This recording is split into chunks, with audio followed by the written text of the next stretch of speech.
I think the best way of doing this is bringing Alex on. Alex is our dungeon master. So Alex, I'm just letting you know, I'm bringing you on now. Hey, Alex, how you doing? Okay. Oh, for the text. All right, there you go. Hi. Hey, how's it going? Good. So if you want to kind of walk us through how this is going to work, and yeah, absolutely, bring people on. Absolutely. You kind of did such a great job already of describing, what it is we need, and how we're going to get there. So I'd kind of be going over a lot of the same stuff as you. So I'm just going to quickly revise and adapt. But yes, so this is a role-playing game. If you don't know what that is, it means that it's kind of like a board game, except marry that with a choose your own adventure book. The rules exist to support telling a great story, not to get in the way of it, and they're flexible by design so that we can focus on that rather than did we get everything right?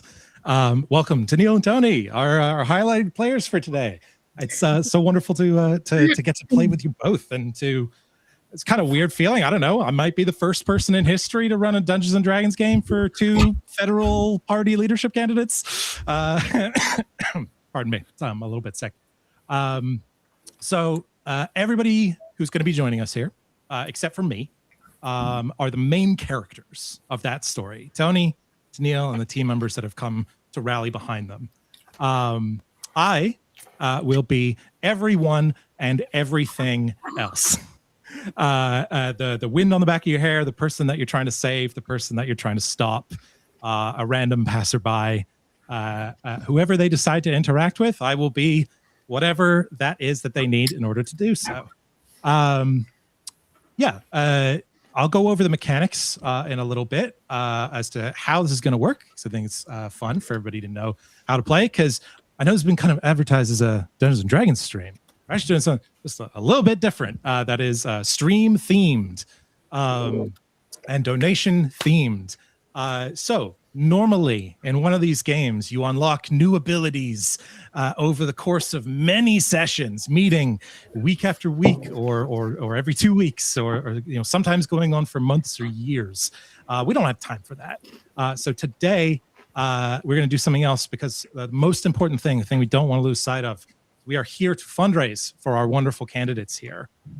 So instead, once we get going and we figure out where the starting line is, for the next 3 hours, donations from you guys will unlock new abilities for our players as they try to endure this adventure here in real time. You'll be helping out the political campaign and the D&D campaign at the same time with the same donations, and as Keith has done a wonderful job of explaining, you don't even have to give all of that. Some of it's going to come back to you later. On top of all of that, so how's it going to work? Each character has a couple of things to start with, some skills, and one special feature, a unique ability that's just for them, and something that I'm calling a donation unlock. Every character has a $50, a $100, and a $200 donation unlock ability. This comes from a collective pool. You do not have to donate a minimum $50 if you want to participate and help our players out. All donations, no matter how big or small, will combine together towards going towards the lowest unlockable ability remaining. So I'm going to start with going through every $50 we raise over the next 3 hours is going to unlock the $50 ability, and then another one for someone else, and another one for someone else. Once we've gone through all of that, we'll go up to the more powerful ones. However, if a single donation meets or exceeds the amount listed for any of these unlocks, e.g., if you donate $50, $100, $200 or more in a single donation, you will prematurely unlock a more powerful ability at that higher tier. Just type in the chat after you donate if you want that donation unlock to go to a specific player or ability. The higher tier donation unlocks will stay active for the entire rest of the game, giving them a massive advantage against me early on, and they last longer the earlier that you donate. Get more bang for your buck the earlier that you donate. If you can't, oh yes, the QR code right there on your screens. Sorry, I'm not used to being a stream host. If you can't afford to donate, it's completely okay. Please, share the stream on social media. Tell your friends, your family to come watch. Anything to help amplify the campaign is enormously helpful as well to helping us find those people who do have a little bit of more disposable income.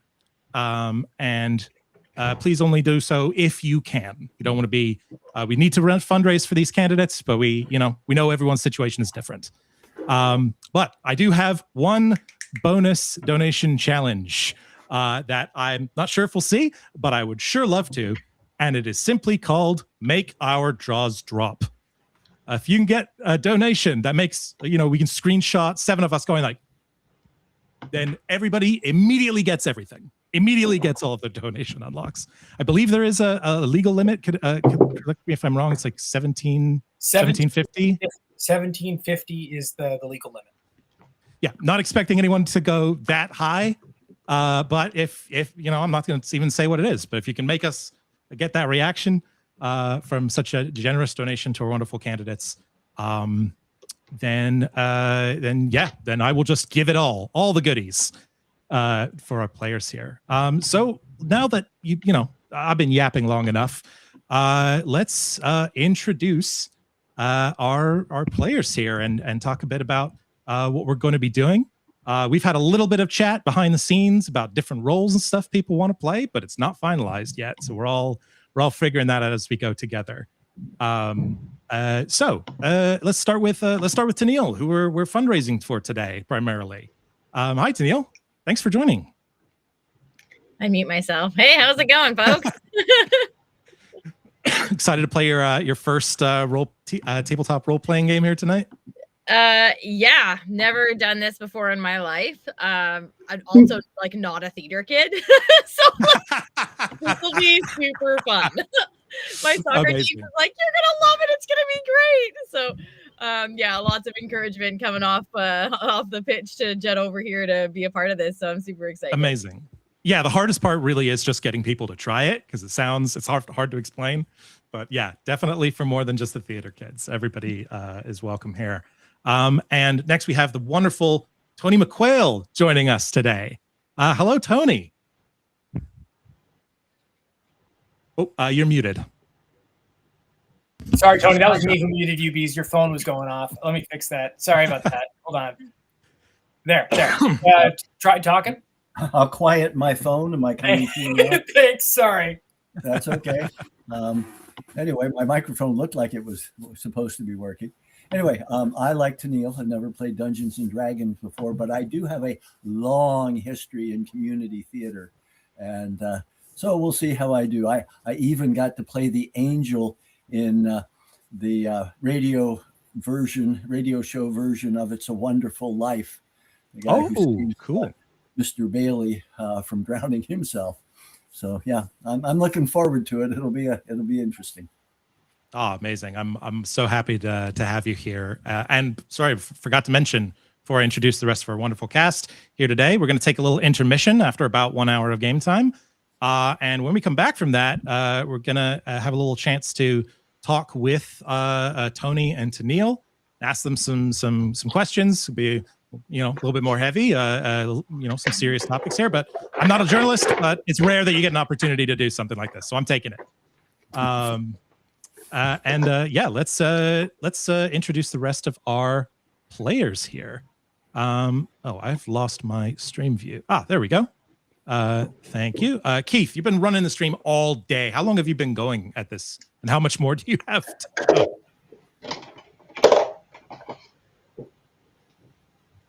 You're muted. It's starting to get to the time of the day where my computer is getting slower. We've been doing this. Tony and I started the stream together at 9 a.m. Eastern time. this morning, and now it is 6 p.m. Eastern time. But I've been having fun. And I've actually not played Dungeons and Dragons before. This will be. I've been wanting to. I've been very much wanting to. People usually don't think it's something I'd be interested in, and then and I don't get invited to the table. But I'm happy to be here today and do Excellent. it. We're gonna fix that today. Running the live stream for so long, so I'll be a bit of a tired player, but I will play. No worries. Most of the time, people are coming like after work or whatever, so you're in good company here. Okay. Next up, I'm looking at my list here. Ellie, welcome. Thank you for joining us today. Hi, I'm Ellie in French and Elle in English. It's nice to see you all. I'm also going to be a tired player this evening as I'm currently in London in the UK. So when we finish, it will be nice and early in the morning for me, but I'm really excited to be able to help out on such a great cause. So thanks, y'all. I have played a little bit of D&D before, and I've done a couple of streams, but I'm hardly an experienced player because experienced players are people who played for like 20 years. So I'm not one of those, but I'm really excited to get to play with you all. And I am also a theater kid, so you're in good hands. I hope to be a model theater kid and not one of the less fun ones that stop people from getting more involved in theater. Yeah, I think it was Gianmarco Ceresi recently said something along the lines of like, I'm what's called a triple threat, which means I can act, I can dance, and I'm annoying. I was just that hurt a little too close to home. Yeah. When I heard that one. Not inaccurate. All right. Next up we have James. James, welcome. Thanks for joining us today. Hello, thank you for having me. I am an experienced player. Not 20 years experience, but like every overconfident white dude, I'm just like 6 years. That's plenty of experience. I'm basically the best at this game there is, and you're all welcome. No, I'm really excited to play. I really love this game. It's like, and I'll say that from Keith's perspective, I begged my friend for like 2 years, long ago, like, please, God, let me try it. I'm sure I'm going to like it. And I was totally right. Yeah. So anyway, I'm excited to play today and to support NDP and these two candidates in particular. Hell yeah. Hell yeah. Hey, just like we're not gatekeeping either, by that same point, we'll take the 6 years for what it is. That's a lot. And I get it. Once you start, the bug does not go away. Okay. And last, but certainly not least, we have our friend Jim. Jim, could you introduce yourself? Thanks for joining us. Hi. Yeah, I'm Jim. I'm joining you from Halifax, Nova Scotia. I have some experience playing Dungeons and Dragons. I've been in 2 campaigns over the last year, and I've played a decent amount of Baldur's Gate. And I watch a lot of Dimension 20. But yeah, anyway, that's my background on this. I'm joining you from the East Coast, where it is currently 7:15, so just an hour ahead of y'all in like Ontario, Quebec. But Christmas season, so I slept in the morning and I'm ready for this game. All right. Hell yeah. I'm excited to get to it too. I'm going to do a little bit more yapping. Then I'm going to let you guys yap for a bit as we set the stream up, and then we'll get going into this. So just for chat, to understand what it is that we're playing here, since we're playing a very rules light D&D hack, and a little refresher for our players. Yes, chip in to Tanille's campaign. I see a QR code. I don't know if anyone else can see it, but if you can, it's right there. It's so easy. But yes, so for today, these 6 wonderful players that I have assembled here are going to choose from one of 6 roles. If you're used to D&D, it's like a class, like your class, your main thing. It doesn't preclude you from trying to do anything else, but it's the expertise you're good at. The 6 roles available are the organizer, the caretaker, the disruptor, the joy maker, the educator, and the builder. There's a common theme running through these. Can you tell what it is? Each role has a few skills that they start off with, and I will explain that in just a second. The core mechanic of this game and games like it is that you roll when you try to do something that's risky. You don't have to do it for like opening a door or seeing if you can breathe or anything simple like that. But when there's something risky, something that if you were to do this would have a chance of failure, or if it's uncertain or dramatic, we roll a die. So to let luck decide whether we succeed or fail. Just to keep things simple, if it's easy-ish, they need to roll a 10 or higher. If it's a medium difficulty, 15, and if it's really hard, it's 20.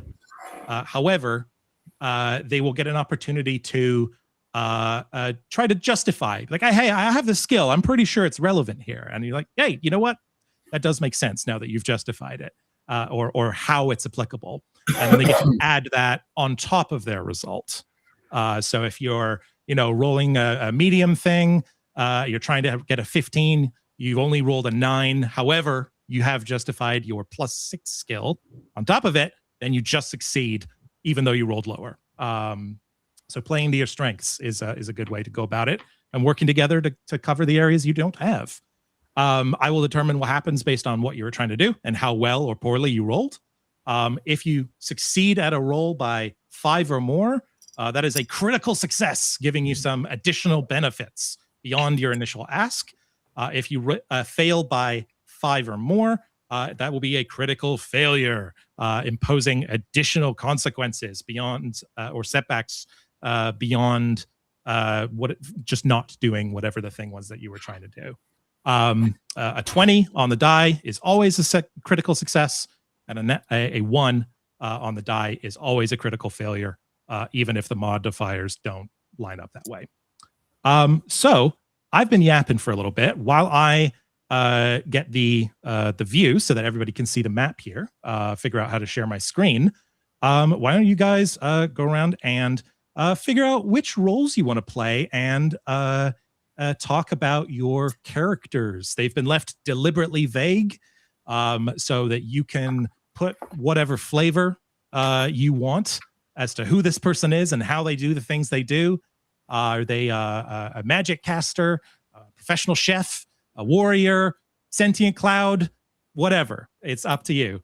And I will leave you to it as we finish setting this up here.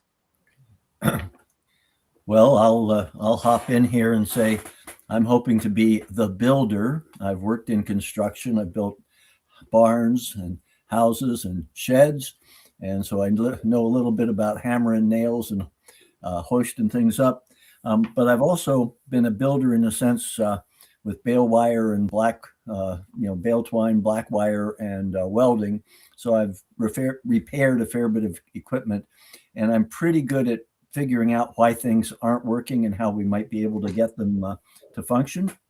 So that's the role I'm hoping to take on, and my skills are fixing things, quick construction, and then knowledge about infrastructure and maybe how things can work together. So those are the traits I'm hoping to bring to the process.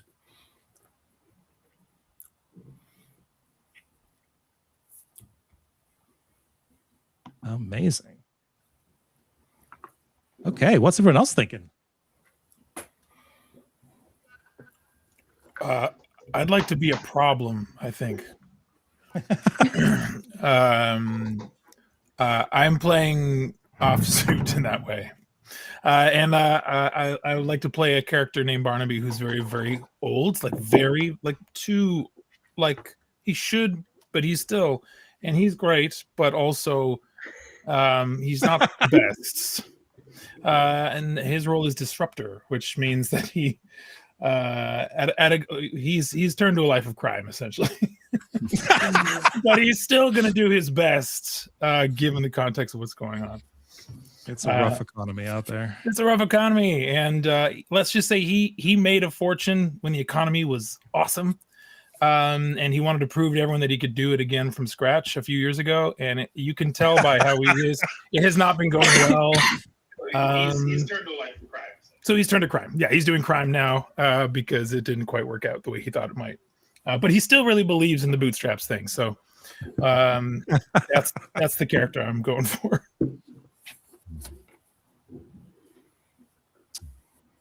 Amazing. I'll go next.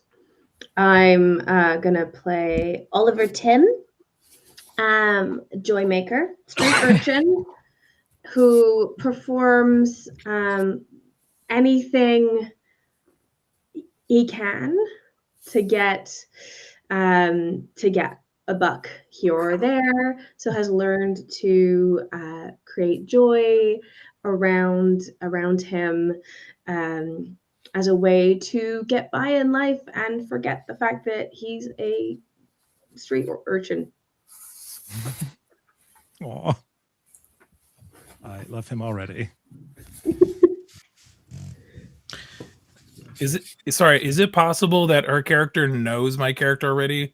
As like just absolutely, a guy you who's guys just tell me. real bad at crime. You just know there's an old guy who's been For sure trying really hard, but be really bad. For sure.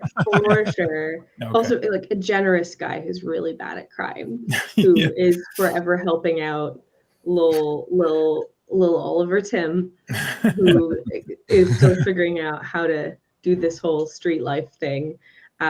There's definitely a chance that Oliver Tim has dabbled in crime. I'm pretty sure Oliver Tim is teaching this guy, though, right? Like, like he doesn't. Okay, great. That's handy. So, my character, as of this moment, is just called the Mummer. I don't know if you're familiar with mummering, but it's a tradition practiced in Newfoundland that goes back a long time. Where, to put it very simply, people dress up in disguises and they go to one another. They go to friend and family's houses on and around Christmas time, and they tell jokes, they tell stories, and whatever else, and people have to guess who's underneath the mask. So I open it up to you to try to guess who's underneath my mask. But at this time, I am just the Mummer. And but a mummer that cares very much about educating people and utilizes their anonymity for good to appeal to all. And my skills are that I are explaining things clearly, remembering stuff, and raising class consciousness. And my special ability is that I can explain my failures, and if I do it well enough, they become partial successes. But yeah. Anyway, I am the Mummer. Incredible. Sorry, I'm not meaning to sound passive here. Just finishing up the last little token pictures at the same time. It leaves me, right? Like I'm last. I if you want to go last, not least. Oh no, Keith, you get to go. Okay, Keith, go first. Oh, okay, sounds good. Give me 1 second, just all right. I'm gonna be Sylvester, a green rat, and he's kind of like a Robin Hood. He steals from only billionaires, and he cuts the power lines to their houses. And he doesn't partake in arson because he's scared about the environmental damages. But yeah, so he's a green rat. He's big. He's a bit bigger than a normal rat, but not quite as big as a human being. I would say he's like 2.5 feet tall. And yeah, that's me. That's who I am right now. Wait, I'm starting to realize, did my character lie about giving away his fortune? Was he robbed? Whoa. Maybe some backstory to explore there. Ooh. Improvise later. Oliver Tim is torn between very different ways of doing things. Okay, so I'm glad I'm not the only character that maybe isn't entirely human. I'm playing the role of the caretaker. And the kind of character that I've kind of identified this with is actually Brightheart Raccoon. So I don't know if folks remember Brightheart Raccoon, but he's a Care Bear cousin. Definitely a little bit of a feisty character. One that's good at, pooling resources and bringing that, Care Bear stare power. But also not afraid to kind of really get into it to solve some problems and, take on the big nasties. So I am going Brightheart Raccoon. Amazing. I'm so glad that you clarified that, by the way, because I initially misheard you. I thought you said Breitbart Raccoon. I was like, what? I know I've just brought you on with a bunch of people who decided to be criminals in this game, but that's a little yellow light bulb too on his tummy. So we're gonna think smart, like we're gonna, yes, he's sly because poor little trash pandas. Everyone is always pretty harping on raccoons, but he's here to help. He's a good guy. Amazing. Yeah, totally. Have the little light on his chest goes off every time he has a good idea. All right. And with that all said and done and our characters established, I would like to welcome you all to, not to cicadas. What is happening here? There we go. Where's my introduction? I am definitely well on top of it. Go.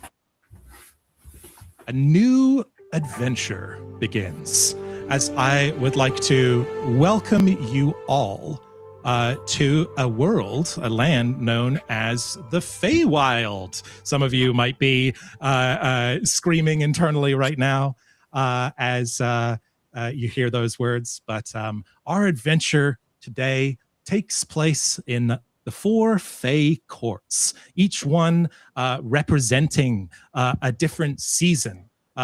Where in our world, these seasons are based around time and relation to the sun and a yearly progress. These are divided up geographically. How does that work? Don't ask me. It just does. And the Feywild, as a result of that, does not measure time the same way that mortals do. Seasons aren't just weather, they're agreements, promises, stories everyone agrees to keep telling together. And we begin our adventure in the court of autumn. Autumn is the season of harvest, of plenty, of preparing together for what's coming. Lanterns glow warm, leaves crunch underfoot, laughter carries afar.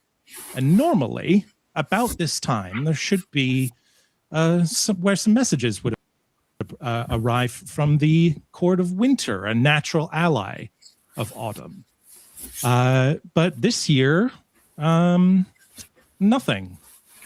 No jokes about the snow already falling. No recipes exchanged. No lit fires. No nothing. It's just cold.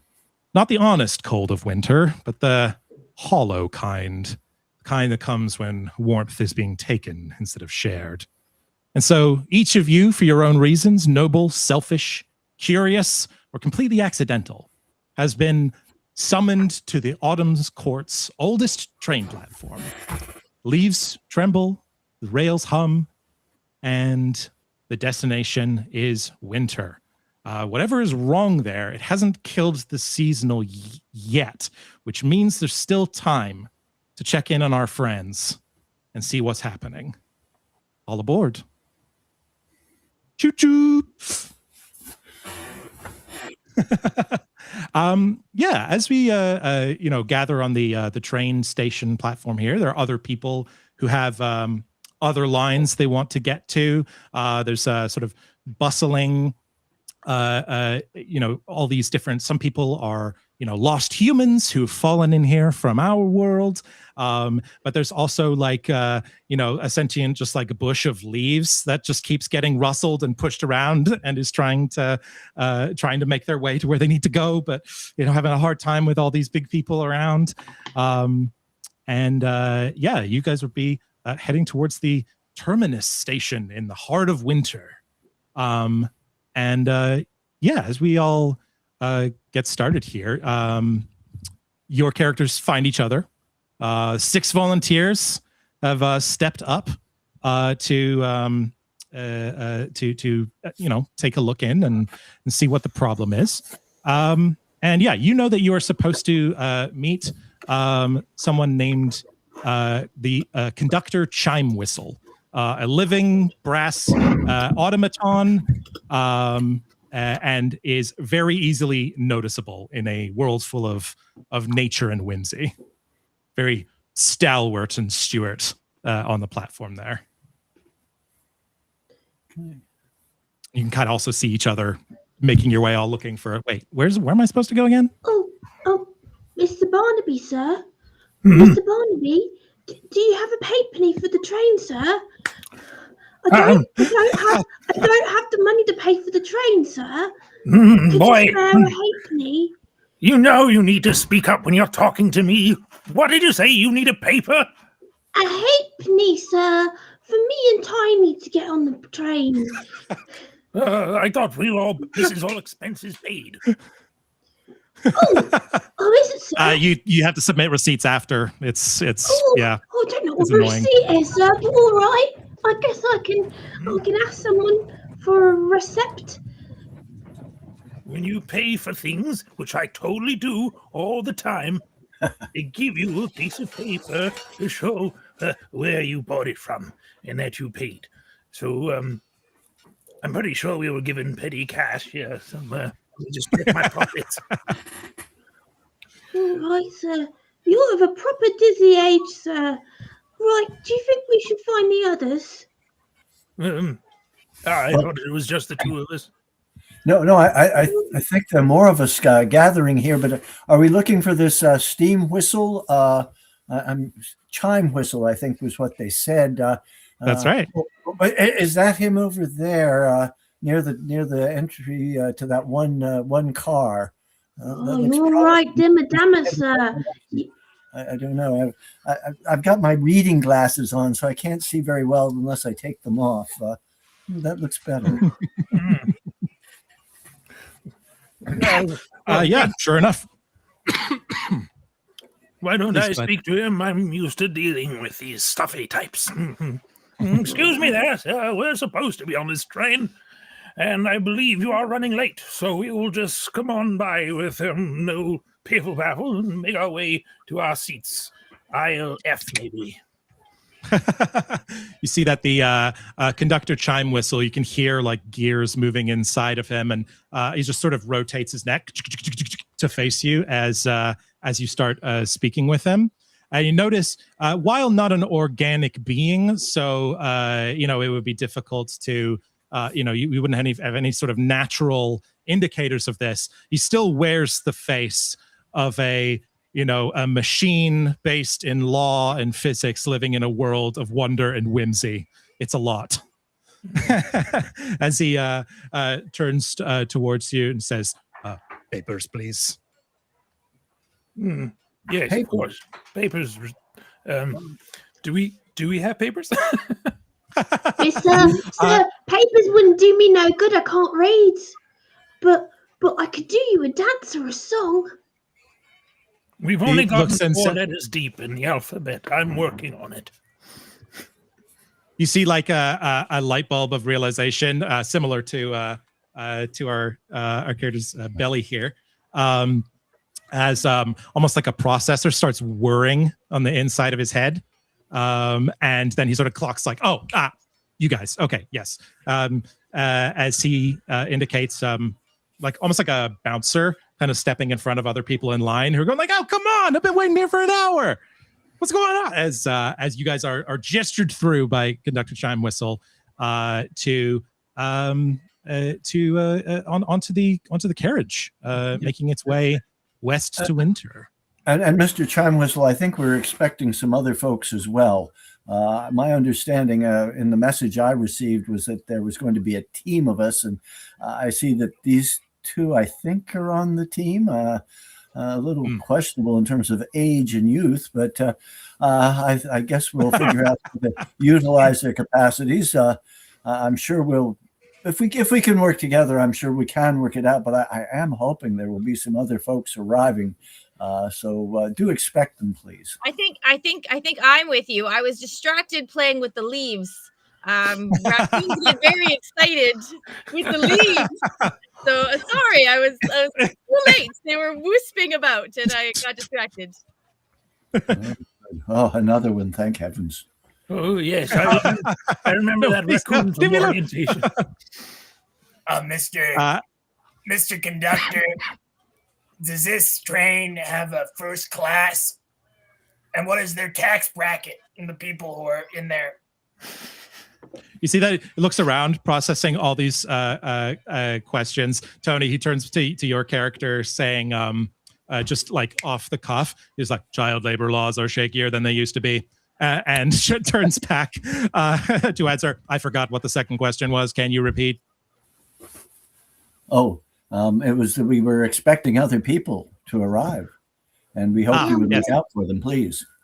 I have this green rat in my pocket that I picked up on the side of the station. I think he's coming with us. It's a big pocket with a 2-foot rat. Very big pockets. They kind of got holes in them. Or two. Boys, you got to pick a pocket or two. That rat was trying to eat the leaves I was playing with. I thought I told you You to hear the throw that sounds thing of out. like It's diseased. like an axle breaking as he quirks his head.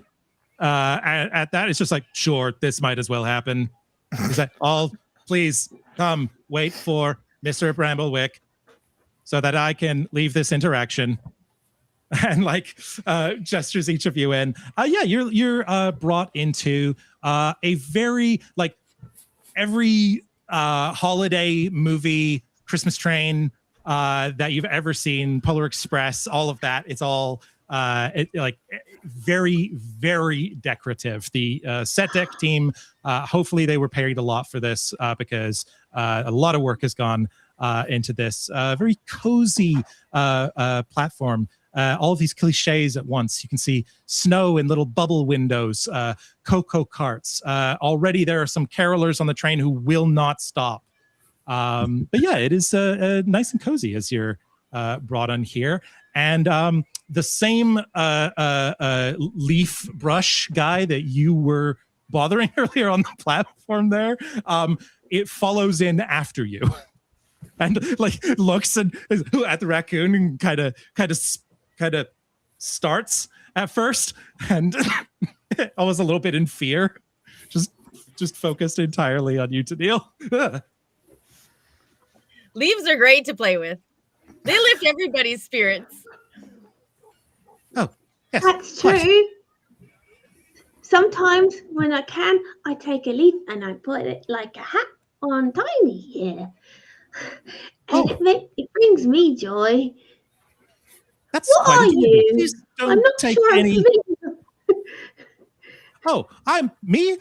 Don't worry about me. I'm what's called a leshy, a plant person. You're yes, there are all kinds of different leshies. There's some of us like myself who don't really have any danger of falling. There's fungus leshies. There's seaweed leshies. All kinds of leshies. All kinds of creatures in the Feywild. It would take forever to try and put labels on it. Well, this place will make a stuffed bird laugh. You see that he turns towards everybody and says, "Welcome, thank you all for coming." As gestures back, and you see that Chime Whistle's already long gone. He says, "My name is Bramblewick T. Leaf Counter. Thank you very much for coming along on this. We do have, since this is a world with magic, which is a sort of just summoned your own train car, which is a very nice thing for us to be able to do. Wish we could be able to do it for more people, but hey, we'll take what we can get. As the like cocoa cart comes by offering you guys anything to drink. You can hear the sounds of the train outside beginning to the engines start going. You can see like little like clouds of smoke. I don't know how trains work. Can you tell? And that starts to escalate as the beautiful view goes by. Bramblewick turns towards you and says, I wish I could offer a whole lot of information about what it is that we're actually heading towards at the end of the line. But that's kind of precisely the problem. So if there is anything, I'll do my best. But really, I just wanted to come here and say thank you. We're very worried about our friends in the heart of winter. Well, you can Because thank you us haven't by... heard from them. Ooh. I'm sorry. I was just going to say you can thank us by showing us where the dining car is. You see that one of the carolers, so she does ask everything in like a sing-song voice. It's like, what can I get for you, dear? Oh, and Barnaby just lists just an egregious amount of things. Just every like Just it's take some corn. It is awesome. Delightful. Some corn. Can I have a whiskey on the rocks? But with oh my god, that rat talks. And drinks. And drinks. Guys were Corn brought out and with some whiskey drinks on the to rocks. But Raccoons and pretty frogs. some time to make a game plan here as you guys are served whatever you're asking for here.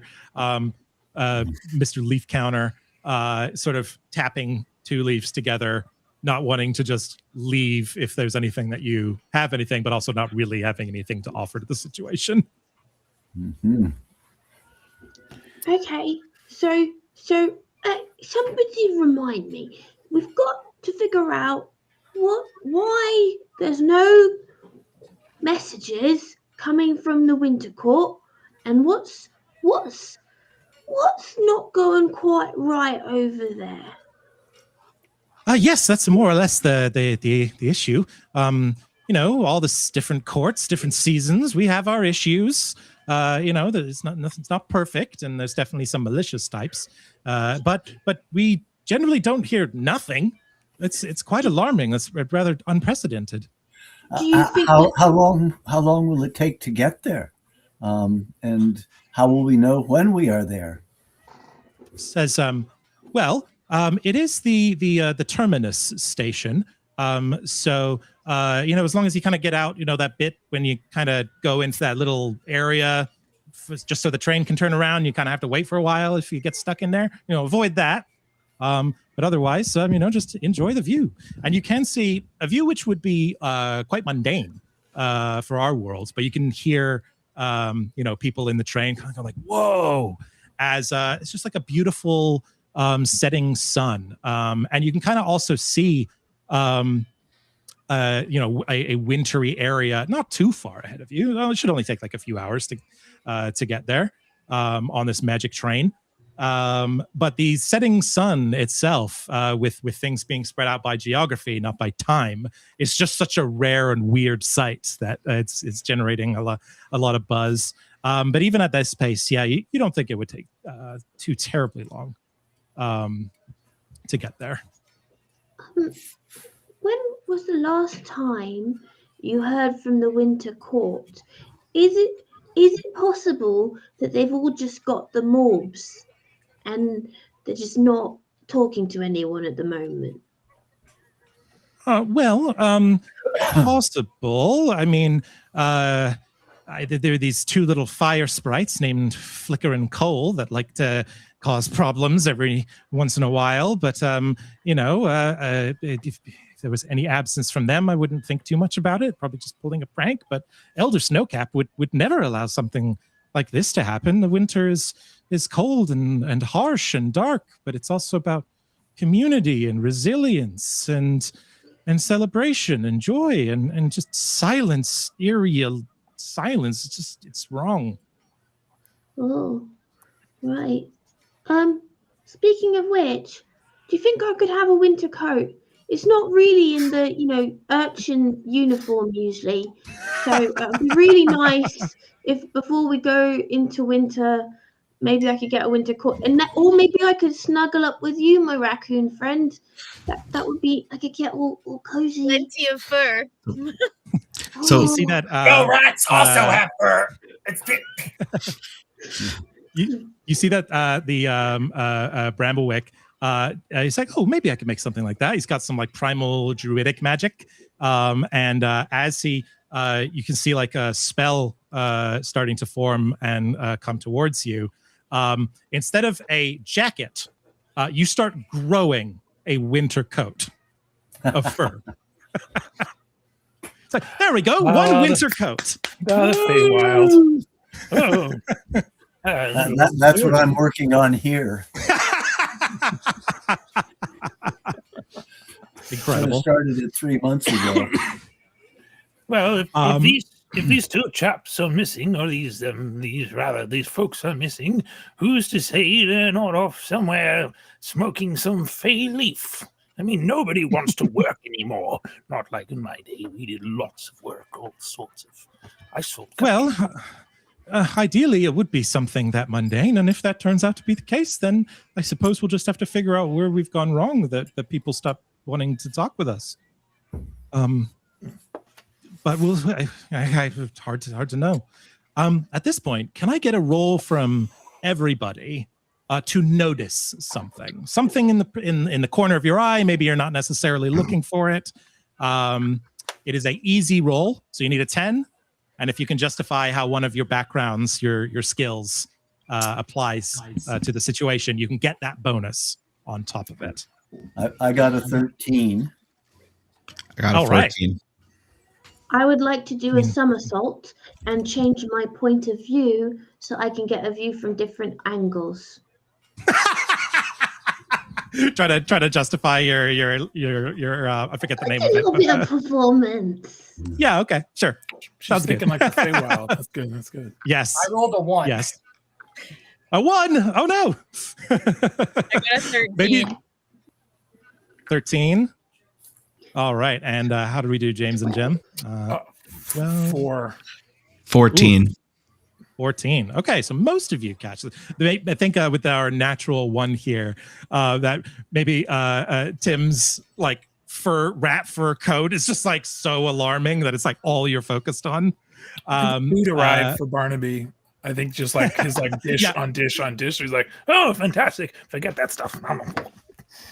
But the rest of you, while you can see in the distance the edges, the border of the winter court, and still find yourselves surrounded by autumn, you notice snowfall outside the window, perhaps taking a look to see that rare sunset. There's snow whipping by, or starting to whip by the windows, as if you were in the winter court already. And did anybody roll get a 15 or higher, which would have been a critical success? Nobody? No. Okay. Well then, it's just for me. Turns out standing on your head isn't that useful to notice things. Everyone else is saying like, wait. Find anything under the seats though while you were down there? Oh, that's true. Sometimes it's good to change your point of view.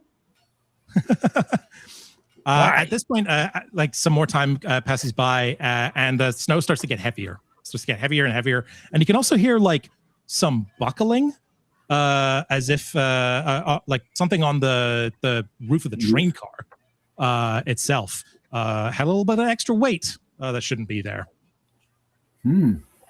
So we're getting into a deeper snow and possibly freezing ice and rain on the roof of the car. Possibly. The only way to find out. You have to go take a look. Yeah. Definitely from inside the train car, there's no vantage point. Right. Sylvester, you're probably the smallest of us all, and me. Maybe we could go and try and get on, but maybe we could try and climb up on the top and see what's happening with the buckling. What do you think? I'm okay with that. Only if I can have another whiskey on the rocks with cheese in it. And then I'm good. I'll Warm be me up. right here when waiting for you when you get back. Why did I do this to myself? You're a British sort, Sylvester. I'll try to reach. I'm gonna try to reach out and help Sylvester, assist Okay. Sylvester onto the roof. Sounds Sylvester, good. Sorry. Go for it. Sylvester kind of fumbles around trying to figure out how to get there, nearly falls off, gets back on, makes way to the top. Forgets to compensate for the wind. You got to grab on real tight. But yeah, Sylvester, as you get to the top here, you see something quite alarming starting to form on the top of the first train car here. And I'm going to move us all over to a different view in just a moment here. Go. Make sure this works properly. What? Okay. As heading on top. Oh, something's gone wrong here with one of the tokens. Just give me 1 second here. Don't want to leave any of our players. So yes, there are winds whipping in your fur as you move up and see this like small blizzard blowing right into your fur. Seems to be coming from something constructed. Some sort of like centrifuge. You can see some lights whirring on a construction on the like the actual engine at the front. There. It looks like a small portal, a small gate to winter has opened, and through that, the snow is just blowing straight out of it into like as if it was trying to take over or invade autumn. But you also see some swirling figures beginning to coalesce and become a little bit more solid as they are perhaps going to walk through and invade here onto the top of the train car. Who are you? Stuff. As you do so, you guys hear that "Who are you?" Coming from the top of the train car. Does anyone else want to jump in there or maybe he found flickering coal? Say again. Flickering coal. Those are the two fairy people. Sprites. Are they sprites? Yes. Yeah, the little fire sprites messing around. They could be. You'll have to come up and take a look. This sounds more like a storm king or something. Some aberration of winter that perhaps is taking over the top of the train. Very heavy too, if it's buckling things. I don't know, if, Sylvester. What else are you seeing or are you hearing? Ain't nothing this ride's not seen before. I'm seeing snowy things. Sylvester, yes. Leading out, now starting to come outside of the gate to winter. You can see these like swirling, almost like small tornadoes that have come together to make something resembling like a human form. And as they do, let me just show you some art here. There you go. They are starting to sort of you might expect like a malicious cackle or anything like that. Instead, it's just cold, hard focus as they immediately start to move down and towards people in the train cars, and you can start to hear people screaming. Mm-hmm. Oh, Hey, don't do that. Oh, that doesn't sound good. Brightheart, do you want to go up on the roof with me and see if we can help Sylvester? Are they still on the roof, or did they come down into the cars? Sylvester's still up there, but maybe somebody bring me a whiskey. I'm sure this is all perfectly normal. You guys all The- feel the Let's go talk to the people. Let's go into where they're screaming and see what's going on. Maybe they're having a party, or maybe they need some help. Okay, all right. As long as you hold my hands. Oh, for sure. And my little paws are warm. The mummer grabs 2 whiskeys and jumps out onto the rooftop and hands one to Sylvester and holds up, saying nothing, holds up their whiskey to cheers him. Incredible. Sylvester cheers with the whiskey, but it's really windy, so some of the whiskey spills, and then Sylvester gulps it all in one foul swoop, and then goes, "Oh, thank you. Let's deal with this." Well, Ah! the spilled whiskey being alcohol will help start to dissolve some of the snow, lowering the Hey! melting point.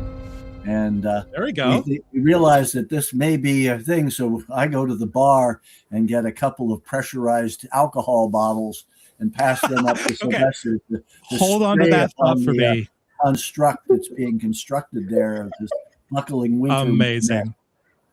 Hold on to that thought for me, Tony, because at this point we are going to go into initiative as everybody wants to do things all at the same time, all before each other, including these winter forests. So that is when we move into a turn-based game until the conflict is resolved. Normally we roll a bunch of dice, we add a bunch of things. I have to spend like 5 minutes trying to figure out who goes before whom in any order, but I don't like that. So instead, what we're just going to do is every round, it's going to start, one of you guys goes in any order that you wish, and then one of my guys will go. And then one of you, and then one of me, and one of you, one of me, until everyone's gone, and then we reset for the start of the next round before anyone can take a turn again. So, Tony, I mean, you had an idea off the jump. So if you wanted to go first, I think that's entirely fair. So then do I roll? Is that? Yeah. So you're. So I'm hearing you want to create something for Sylvester to use that'll help. Yeah, drive that for us because Okay. there's something Well, for me. what I'm thinking is that if we were to throw some alcohol on whatever is up there on the roof, that it might help dissolve it, and we maybe should make it one of those drinks that you put salt in as well, so that it has some salt for dissolving the icy construct. Throw Caesars. Caesar after Amazing. Caesar. So I'm rushing to the bar Improvised to salt get road. a bucket of Caesars. Hold the the celery. But anyway, so now I've got this bucket of Caesars, but I rolled a 6. So Oh, no. that's not very Well, good. But this is infrastructure knowledge. Here's might come what's in handy happening. here. We Knowing that a bucket. I would that say so. Using a bucket load as opposed to a drinking glass load. And I know that they've got really large ice pails in here. So I dump the ice out and get them to fill my thing with a lot of salt and a bunch of alcohol. And I pass that up to Sylvester. Incredible. Well, Tony, that sounds like it's pretty easy for you. You sound like know exactly what he's doing. So with that +6 from your infrastructure knowledge and the 6 you got on the die, that is enough to beat the easy DC of 10.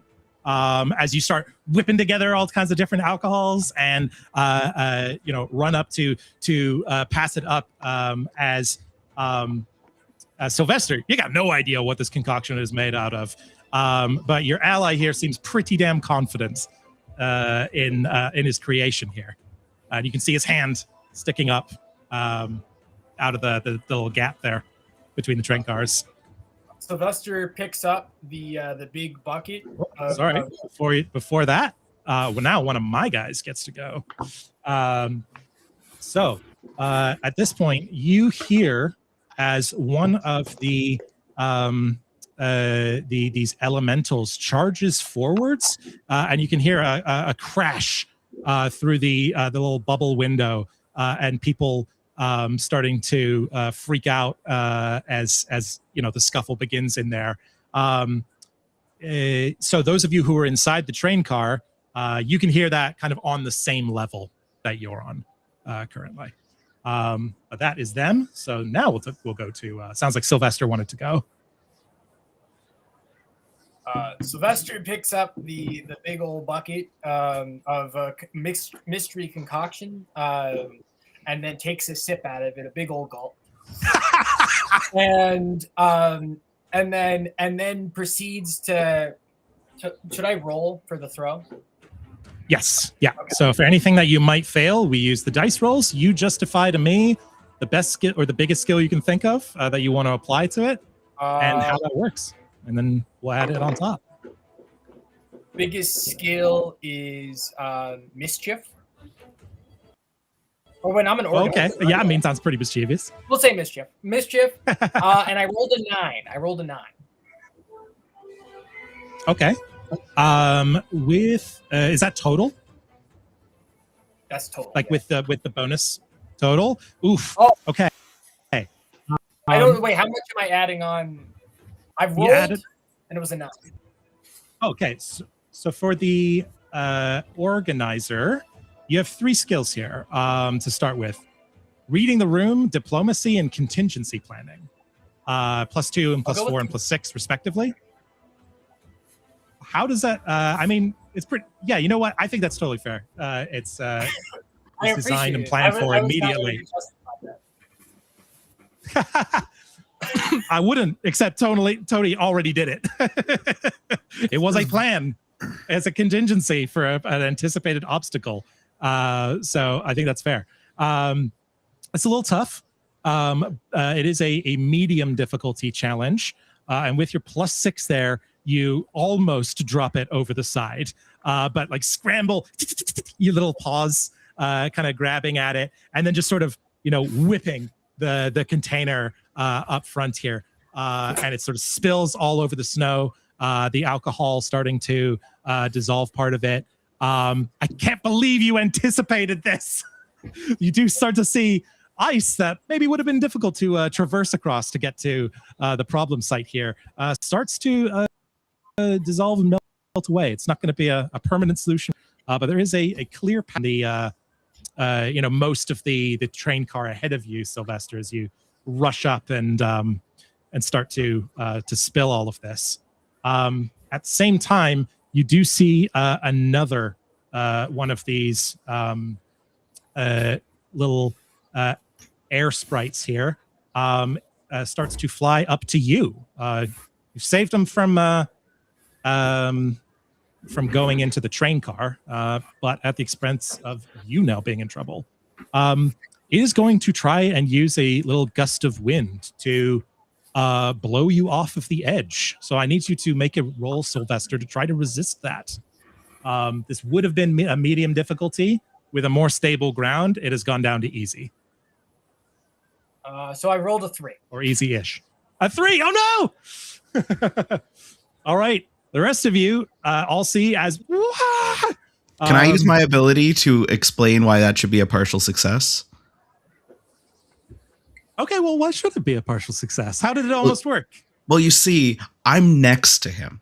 I'm next to Sylvester, me being the mummer, and I have an object with me called the ugly stick. It's a thing that mummers have.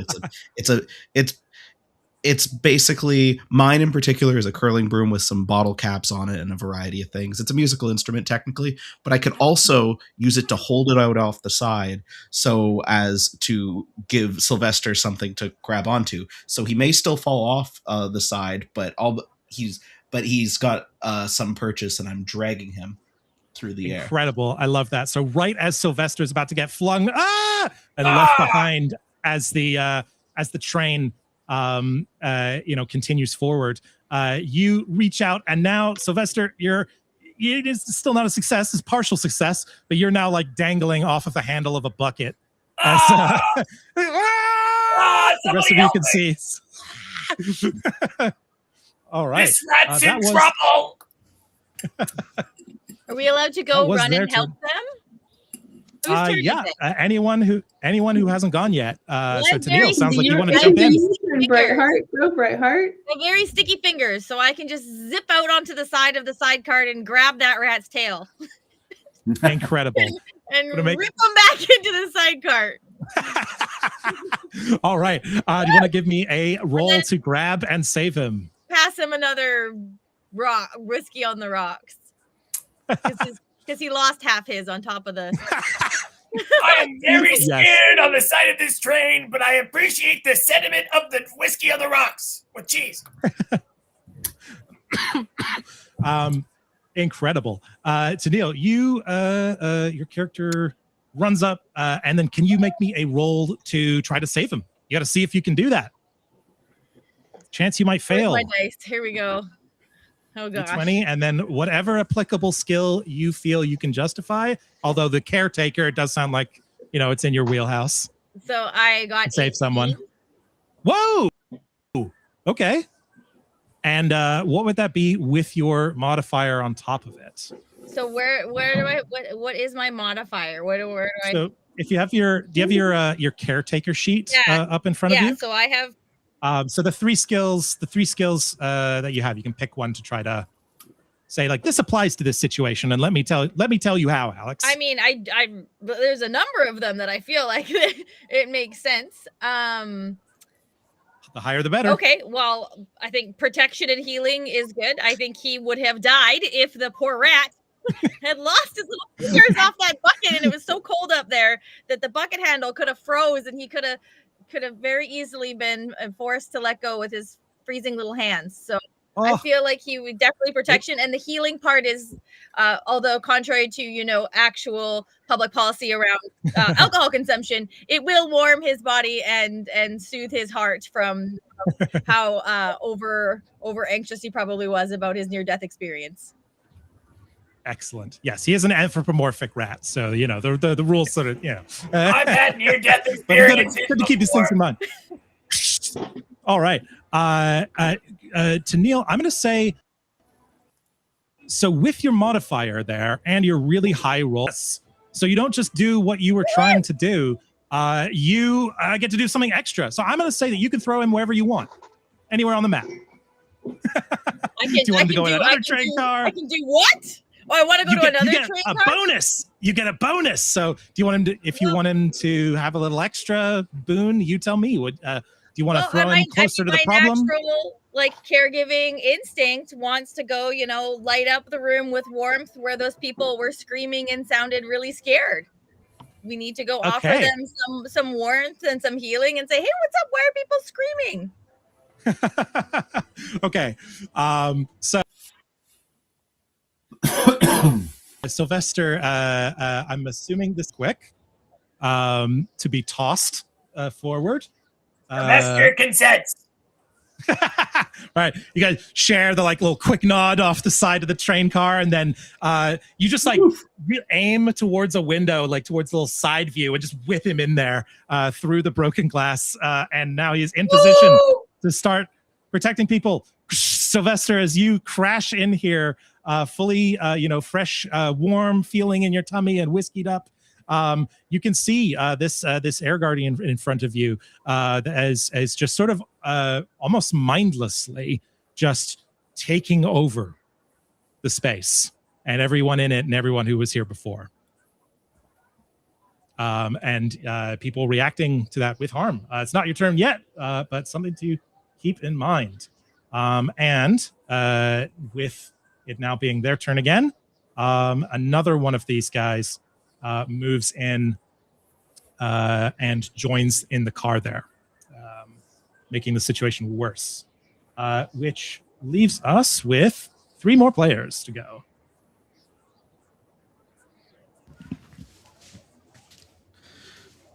Yeah. Here's the mummer. So, Jin, LA, James, who would like to go next? I think Mummer wants to go. You got a thing. Yeah. What was it? Yeah, I'm on top of the train right now. I have my ugly stick in hand.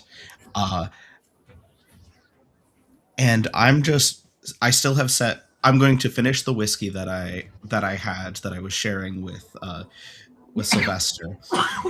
And then I'm going to make my way to the cabin where all the people are screaming and try to rally them together. I'm going to try to raise class consciousness between all of them, because these agitators, these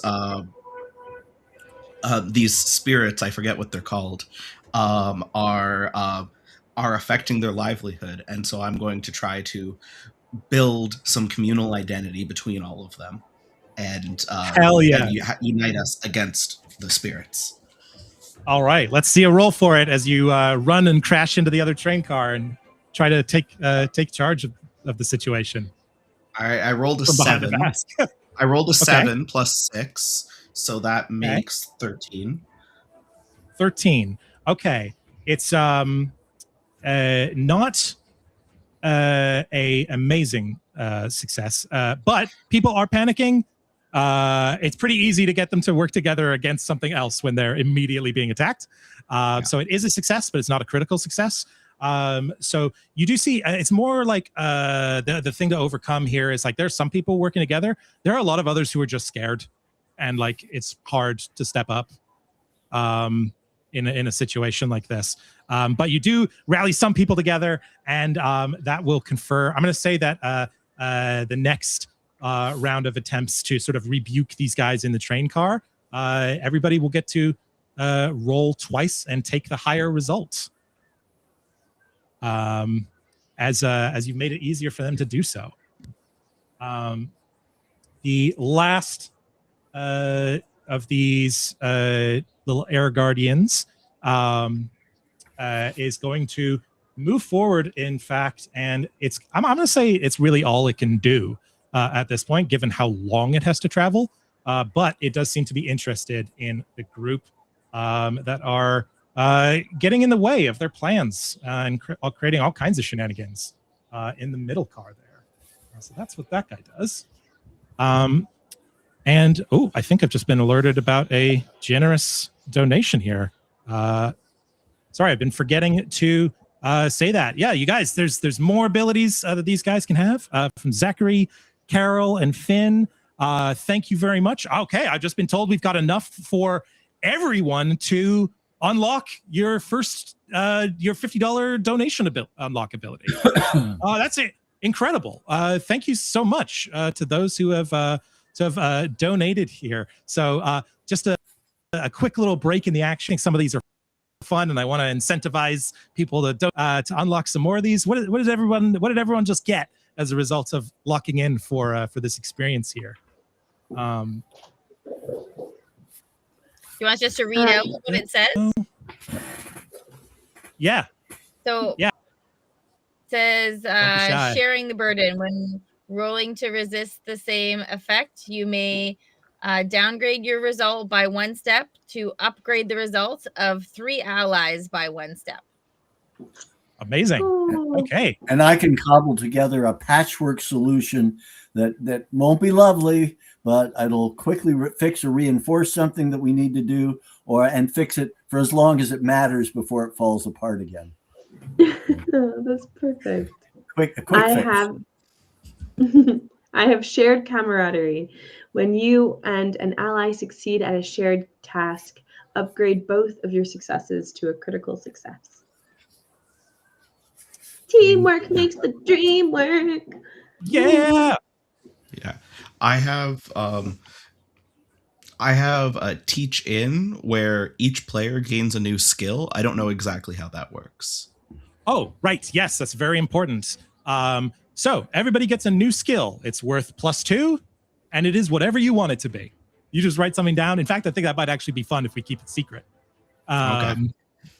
Yeah, everyone's just got a little bit better at stuff as you're calling things out. Very appropriate with your class consciousness calling out right now as the organizer.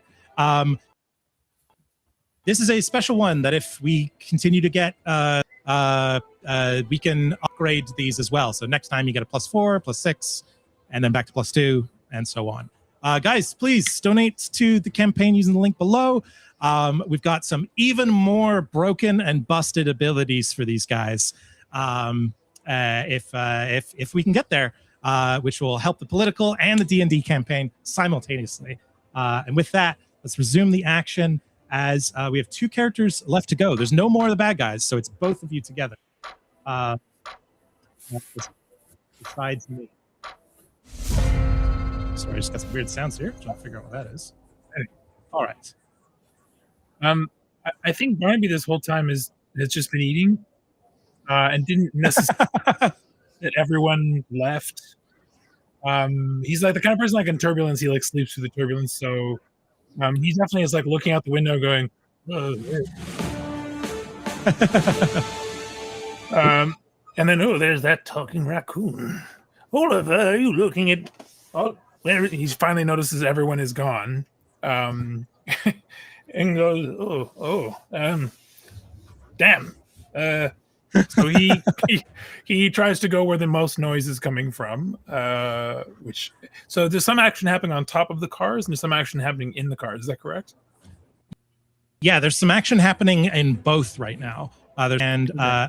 Attracting some of these spirits so that they're not attacking the passengers. But there is also a train car in front of you that has an active problem right now, and that might need reinforcing. So you can go, there's problems on both ends. It does seem to be originating from something on the top, however. He does not fancy himself climbing up the side of a moving train in a blizzard, so he'll probably go through to the next car to see what's going on there. And he'll walk pretty quiet, you know. You can see a few of these like snow breezes just coming in and carelessly smashing up and tearing apart all of these lovely things that these people had built here before. People screaming. The mummer is organizing some people to get together to help with this, but the problem remains.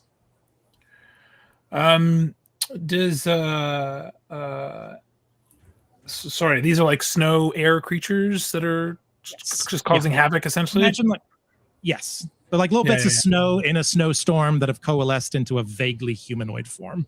But they're still kind of always moving. Oh, I'm so glad we're getting paid for this. He definitely thinks we're getting paid for whatever we're doing. He's going to he's not like, I don't think of him as obviously very physically astute, but I think like he is pretty like live. He'll try to like sneak up on one of these. You know how like in the car, when you have the wrong arrangement of car windows down, all of a sudden air is just getting like sucked out of one side of the car. He's just going to like assess the windows and be like, well, this thing's made of air. Maybe I'll just open this window. He sort of like sneaks up and just like brings down one of the windows. That's all I got right now. Okay. So are you trying to like suction them out of the car? If they're air-like, yeah. I'm going to use system exploitation, and I'm going to try to assess the situation and see if I can like. And by the way, I'm like the kind of nerd who like every time I drive, I'm like I'm like trying to learn more. Like, how do I get the exact kind of wind I want today? So yeah. This gotta be some. This might normally be pretty tricky. You'd need a blast to come in and then somewhere for it to go. But thanks to the mummer, there are people all over this cart who are already primed to work together across the spectrum, across the ends of the train car here. So yeah, you could absolutely call out to someone else. Go ahead and give me a roll to create that little vacuum corridor. Sure. Oh baby, that's a 19. 19 on the dot. Plus, yeah. So okay. 25. So that must be a crit. It would crit even a hard DC. Okay, on a mega critical success. So you like call out to somebody who's on the other end to like smash the window as you like go about the other one here. Open the Congenius doors. Just open it. Yeah, that's right. We've established I don't know how trains work. I feel like I'm because I'm trying to be sneaky. I'm gonna find whoever's screaming the loudest in terror and be like, "Excuse me, could you redirect your screaming to say those 7 windows need to open? Thank you." And I keep sneaking. Yeah. All right, you just like keep on creeping. Creep on, creeping on. You know what I'm saying? Nobody's paying attention. On a critical success on that maneuver, all three of them that were in the train car, woof, woof, woof, it's sucked on out and left behind as train keeps moving without them. You look so stupid right now. I'm like, oh shit, I was hiding. Turn around and try to start like pursuing to get back in the train car, but the snowstorm itself is pushing the other way. You're running away from them. They're out of here. 3 of them in one go. That was a good little wombo combo. Take that, you ageist jerks. And last but not least, I believe we have Tim remaining. Yeah, Oliver Tim. Oliver Tim. Oliver Tim he's going to climb onto the roof because he's a kid and he wants to go outside. And he's going to climb onto the roof and he's going to lick the snow because it's new. And he's going to try and catch. If it wasn't for the maneuver, you would stick your tongue to the roof of the train. And he's going to try and catch a snowflake on his tongue. And he enjoys that so much. He's going to try and catch the snowflake wind spirit. He's just going to try and eat it. Just going to eat him? This last one remaining here? Yeah, he's just going to try and eat him with all the joy of a small child at being outside in a snowstorm while you are cozy and warm after having snuggled up with your new best friend, Brightheart. You've decided that Brightheart is your new best friend because Brightheart is cozy and warm and friendly and has sticky paws, just like you have also sticky paws, but for slightly different reasons. And and with all that joy, he's going to go and try and eat the last of the spirits. Okay. I would normally say this is a hard challenge, but children are determined. So I'm going to say this is a medium challenge. And it's also just like alarmed. You throw him off as you try to consume this snow spirit. Just full all right. Give me a roll to eat him. Okay.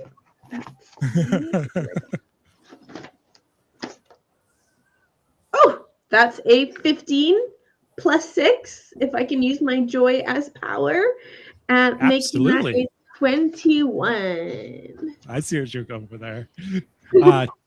21 using joy as almost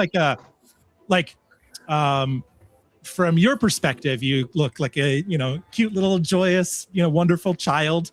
But like from the perspective of the monster here, just like this massive maw opens up, just tries to fly away, but you just chomp down, consuming us, happy as a clam. Like bursting out laughing, which probably to this creature sounds like an evil cackle, but to the child is just like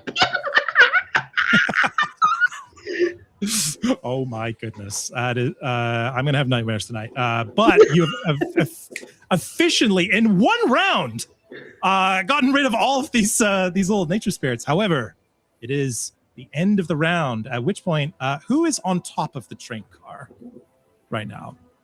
I need the two of you, please, to make me a roll to stay on top as the snowstorm begins to intensify through the portal here, creating even harsher winds. This is going to be hard to hold on to. I actually am not on top of the train because I went inside to organize. That's right. I also went inside as well. I was thrown inside. I pushed him inside. So I think it's just Tim. It's just Tim. It's just me. But I'm so likable that I don't think the storm's going to want to knock me off. So my general likability.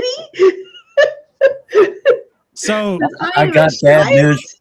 I got bad news from you, Tim. My experience with storms and weather is likability doesn't count for much with the weather. Oh gosh, I'm darn sorry. Okay. I mean, I guess I would this is a accept your magical joy as world. power, right? Like this is you're determined, and you were here for a reason. And God damn it, I'm a bricky little chap. I'm gonna stick onto this train. Yeah, I rolled an 11 plus whatever modifiers. 11. Oh no, that is a critical failure. Bye, everybody. It's been fun. Now, Can would Oliver you- maybe just lose the stuffy and then like have a good cry? oh, Like a sacrificial lamb? What oh. about a limb? I Well, I would point think- out for our educator here, it's a new round, so maybe there's a way. Oh no, it was once per scene. Once per scene.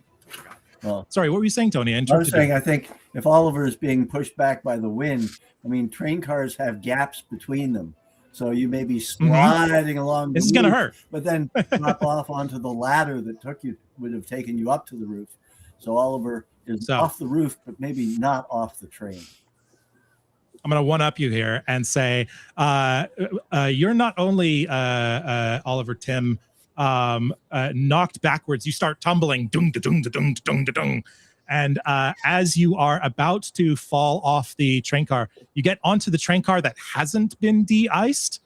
So you got away with it before, but as you are tumbling, your tongue sticks onto the top of the train car, and you are now, you have an opportunity to grab on, but you actually suffer 2 injuries. 2 injuries, one for the tumble, one for your tongue holding you on for dear life. The worst Christmas story adaptation ever. Raising Are we allowed to go raising get Oliver? hands. How many people have at some point frozen their tongue to a pump handle or a metal thing somewhere? To hold on for dear life onto a train? Yeah. Yeah, we rolled on it. All right. It's a new round. As you you've defeated the enemies. So actually, I'm gonna say we don't have to necessarily be in combat, but the snowstorm is getting worse as the portal intensifies. Tim is stuck way back there, so Tanille, it sounds like you're rushing to go and save on the roof. Yeah, that's right. Tumbling across. With the grippy hands, right? Barnaby not. Go and grab onto Oliver and chuck him back. Incredible. Chuck him back in the train. All right, Oliver. I think you just hold on for dear life. That whiskey though, to get Oliver's tongue off of the train so that we can put Oliver back in the train. We've made so much incredible use of alcohol so far. I'm just really impressed how interwoven it's been in every solution. We're running out of whiskey. Whiskey. While that's happening, what are the rest of you doing? As the snowstorm intensifies here. Making everyone shut the windows because I'm like, oh, I didn't ask for a jacket. This sucks. Okay. You still do have the big glowing portal up top. As the builder, I'm trying to figure out what's the root cause of this problem that we're dealing with on the train. We've got sprites, but there's still something up there that seems to be putting pressure on the train and hasn't completely disappeared with the salt and alcohol solution being thrown on it. So I'm trying to figure out, how do we get rid of this? How can we get to our destination? Okay. Tony, can you give me a roll for using whatever skill you think is most applicable for solving the machine problem? And Tanille, can I get a roll to save a child? Okay. Oh, okay. Well, No pressure. I didn't mean to put it so bluntly, but this is where we are. okay. No pressure. I got I got a 10, and a 10. Okay. My knowledge of the train's infrastructure is that you've talked about it as if it's a steam engine train with its chugga chugga and its X and that. So I'm thinking that we can divert some of the hot steam from the engine system and the boiler on the train, and because there is a pressure relief hose and valve on the system, because if your pressure starts to get too high, you need to be able to keep your boiler from exploding. So we're going to take that, and the engine's ahead of where this thing is on the train. We're going to cobble together some more hoses and blow steam up onto the top of the train where this thing seems to be coalescing or congealing or that. Incredible. And blow it off. I love that.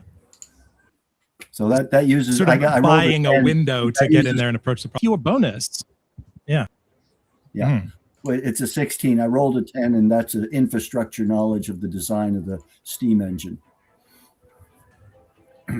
Okay. That's amazing. Yes. You succeed thanks to your infrastructure knowledge. You would have failed otherwise with that roll. And not only do you start, jury rigging, like you said, not pretty, but it works, a solution to thaw out the area. You also notice that some of the infrastructure of the train itself, again, it is a magical train that is about transportation. And ideally it'll be used for everybody efficiently, but it has been co-opted. Some of the power has been redirected into this machine. And I'm going to say, if you'd like to, with the unlocked quick fix ability, with having identified the problem, you can shut that down and return the train to its normal state here. Okay, well, I would certainly do that if I noticed that was being diverted to the problem that we're dealing with. I would certainly change that. Yeah. Okay. You going in here, it's crawling around the insides, and with a sort of dramatic screwdriver twist and a pulling on a lever, you hear like some pretty unpleasant shrieking and like cracking as things sort of settle into place here. Sorry, tumbling, not cracking. And as a result of restoring the power, the train begins to speed up as it does so. Speed up very, very quickly, in fact, alarmingly so. Tanille, what did you get on your roll to save Timmy here? I got 18. Woo. Okay, yes, that is a success. So just as it starts to speed up, you dissolve the frost on his tongue, grab him, and just jump in as the safest place you can. As it starts to go faster and faster and faster and faster and faster and faster and faster and faster, and you see like a boom, little light up as he says, "Now approaching terminal station." I'm going to give Brightheart a giant hug and then immediately start to cry. You see Bramblethicke, who has just been cowering this entire time. It's just like, wait, terminal station? You mean terminus, right? Right? As continues to go faster and faster and faster and faster and faster and faster and faster, as you can see the edge of the Winter Court approaching. Clearly, it's coming up fast. It's coming up way too fast. And you also feel a little pit in your stomach. Stomach starts to rise as something feels like it's tipping over an edge. So hang on. The edge of the Autumn Court. Autumn, also known as Winter? the Fall! As the train goes off an edge, starting to descend at a rapid, dangerous pace. And that is where we're going to take our little intermission here as our party is thrown off a cliff into the fall, as they leave the fall into the heart of winter. Can they figure out what's been disturbing the seasonal spirit of community and warmth and togetherness? Let's find out when we come back after our little quick 10-15 minute bio break. And hope everyone's been enjoying and got actually quite a few. Yep. Gonna figure out how much that has. We're gonna give you the specifics on what that's unlocked when we come back. Thank you, everyone. We need to See do you some soon. thank yous there too, I think. Absolutely.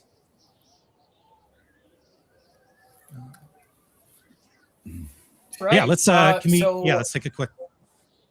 Yeah, so I'm gonna take the screen for now. What I'm gonna do, you guys, is I'm turning your cameras off for now. Yeah, so that was on me. I turned myself off at first. I'm turning you all. I'm gonna turn you all off, and then we'll turn you back on when it's time. Alex, quick question while you're still here. Yeah. How long is this bio break? 15 minutes? Yeah, let's say 15 because we got to organize some stuff. And I'll set a question for you if we have a chance to chat like off stream. Just might need to pivot here a little bit. If you want to text that to me, or sure. I'm just gonna. It's just just big stuff. Doesn't need. Yeah, it's nothing. Yeah, I'll just text it. All right, I'll see you soon. Okay, sorry about the slowness and dealing with getting people's cameras off. Honestly, there was a better way to do that. Oh, me and Tony's chair. Okay, folks.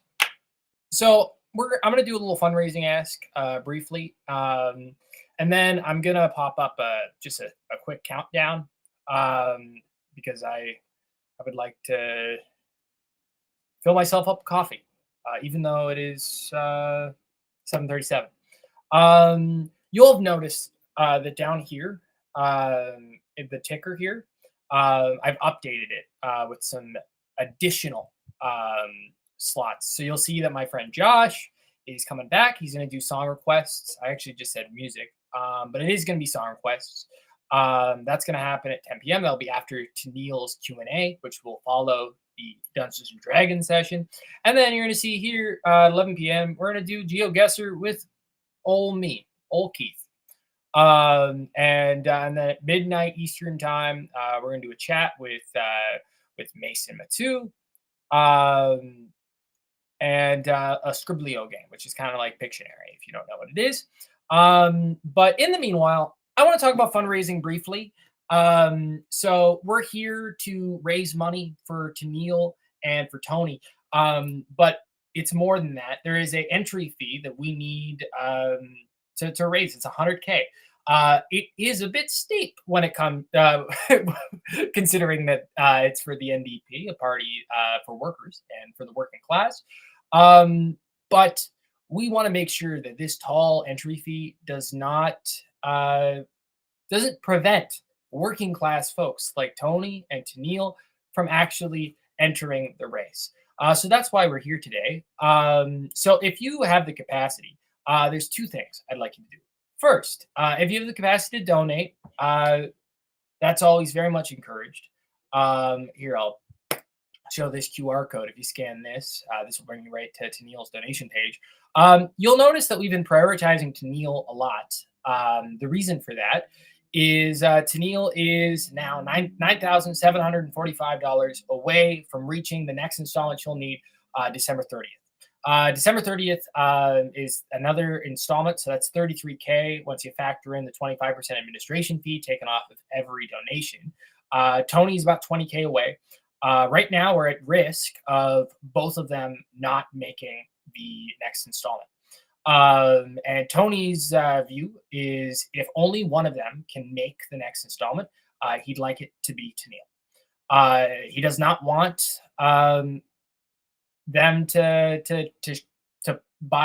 by fundraising at the same time and competing for the same donors. He doesn't want to shy from not having any candidate at all. Sorry, I'm tired. I'm not explaining that properly. But yeah, so we recommend if you can donate to both candidates, that's very much encouraged. But if you only have the capacity to donate to one, then we'd like you to donate to Tanille. But I am going to show Tony's donation link here. I haven't actually explained who I am for a bit. My name's Keith Silvago. I am Tony's campaign manager.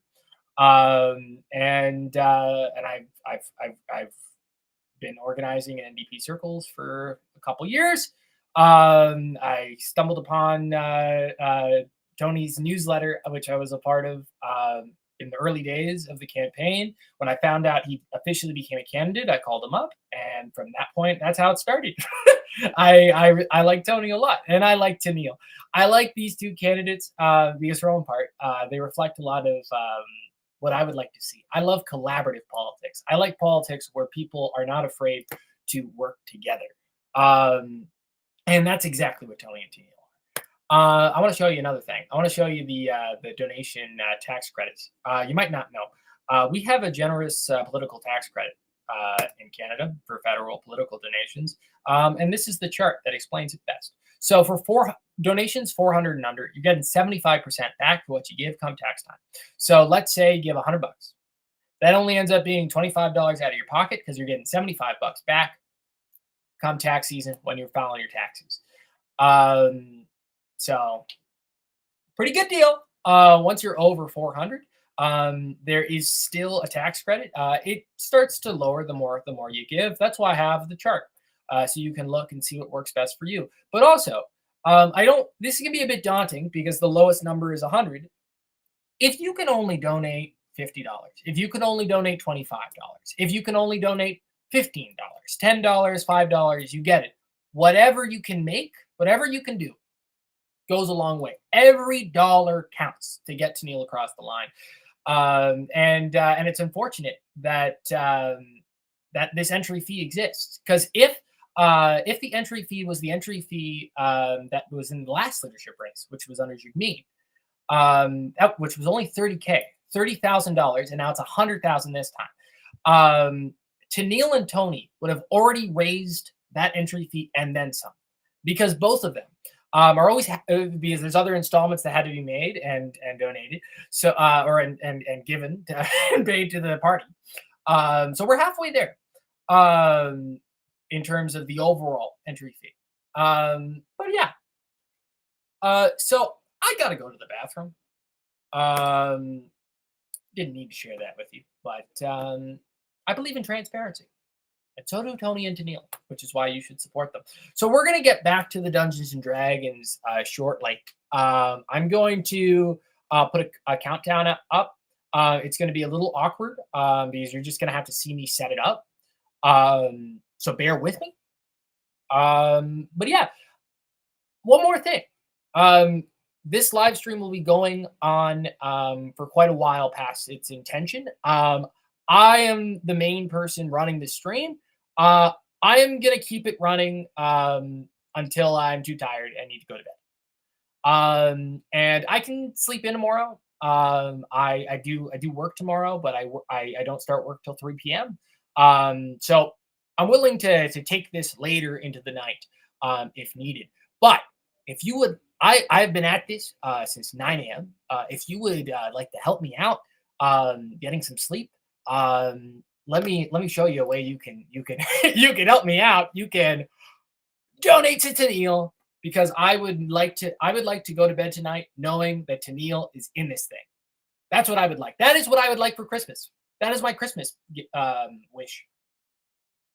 Are you could help my Christmas wish come true. Okay, that's enough of that. All right, I'm gonna put a countdown on. I'm putting on I think I've been I think I've been yapping for a bit, so I'm gonna put it on for 7 minutes.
and pass it over to me. Hi, everyone. Oh, wow. The view count radically dropped as soon as it turned to me. I'm going to try not to take that personal. All right. So we will resume. Alex, I'm bringing you on. All right, everybody. And Alex, if you want to share your screen. Oh, wait. You know what? You already have your shared screen. You are muted, though. So I am. There we go. Thank you. Classic mistake. Okay. Just a reminder to folks to turn your camera back on. I'm not going to enable your camera until it's on, just because I'm particular about visuals. Okay. You've all done it. Thank you. I think that's all of us. Yep, looks like it.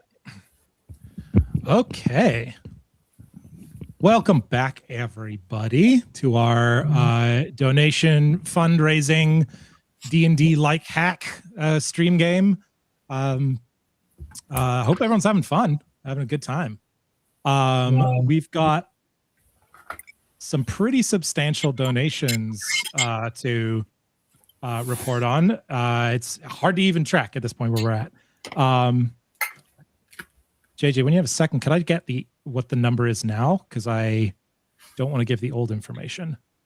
While we wait for that, Tony and Tanille, I was initially thinking during the middle of this, after the cliffhanger, that we could have some time. Like, I had some questions for you. Some of them are pretty light. Some of them are pretty heavy. I'm not a journalist, but I wanted to offer you guys a chance to answer some questions that other people might have for a federal leadership candidate. But I'm thinking, because we might be a little bit tight on time. I think we're okay, but probably just don't have time for the session and that. I'm thinking maybe we just resume now and end this so that we're not intruding on the next guest. And then if we're looking for programming later, I'll just chime in. The next guest is Tanille. Oh, the next is Tanille. Okay, cool. So if Tanille, never mind. She's already got it. Yeah. So it's not too difficult. Oh, then never mind. In that case, let's just forget that. Cool. Sorry, I just can't see the schedule here. All right. So we very quickly got our first 600 to unlock everybody's first tier skills. So thank you very much, everybody, for that. Since then, we've received another $870, which, to my math, it was done here for me. Great. Is 4 of you guys get your second donation unlock. Who's it gonna be? Got some pretty fun ones here. We would need $130 more during the second half of our session to get the 5th one. We're already partway there. Another oh wait, hang on, sorry. I think the math's off a little bit. We only need a couple $100 more to unlock the second tier for everybody. And there we go. I've had it suggested here. Everybody except Tanille and Tony gets their donation unlocks, their second level ones.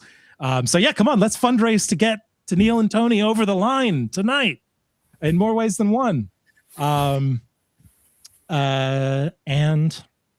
then beyond that, we still have a whole other tier of ridiculous abilities, which may be needed for the challenges ahead, to solve the mystery and perhaps do something about it.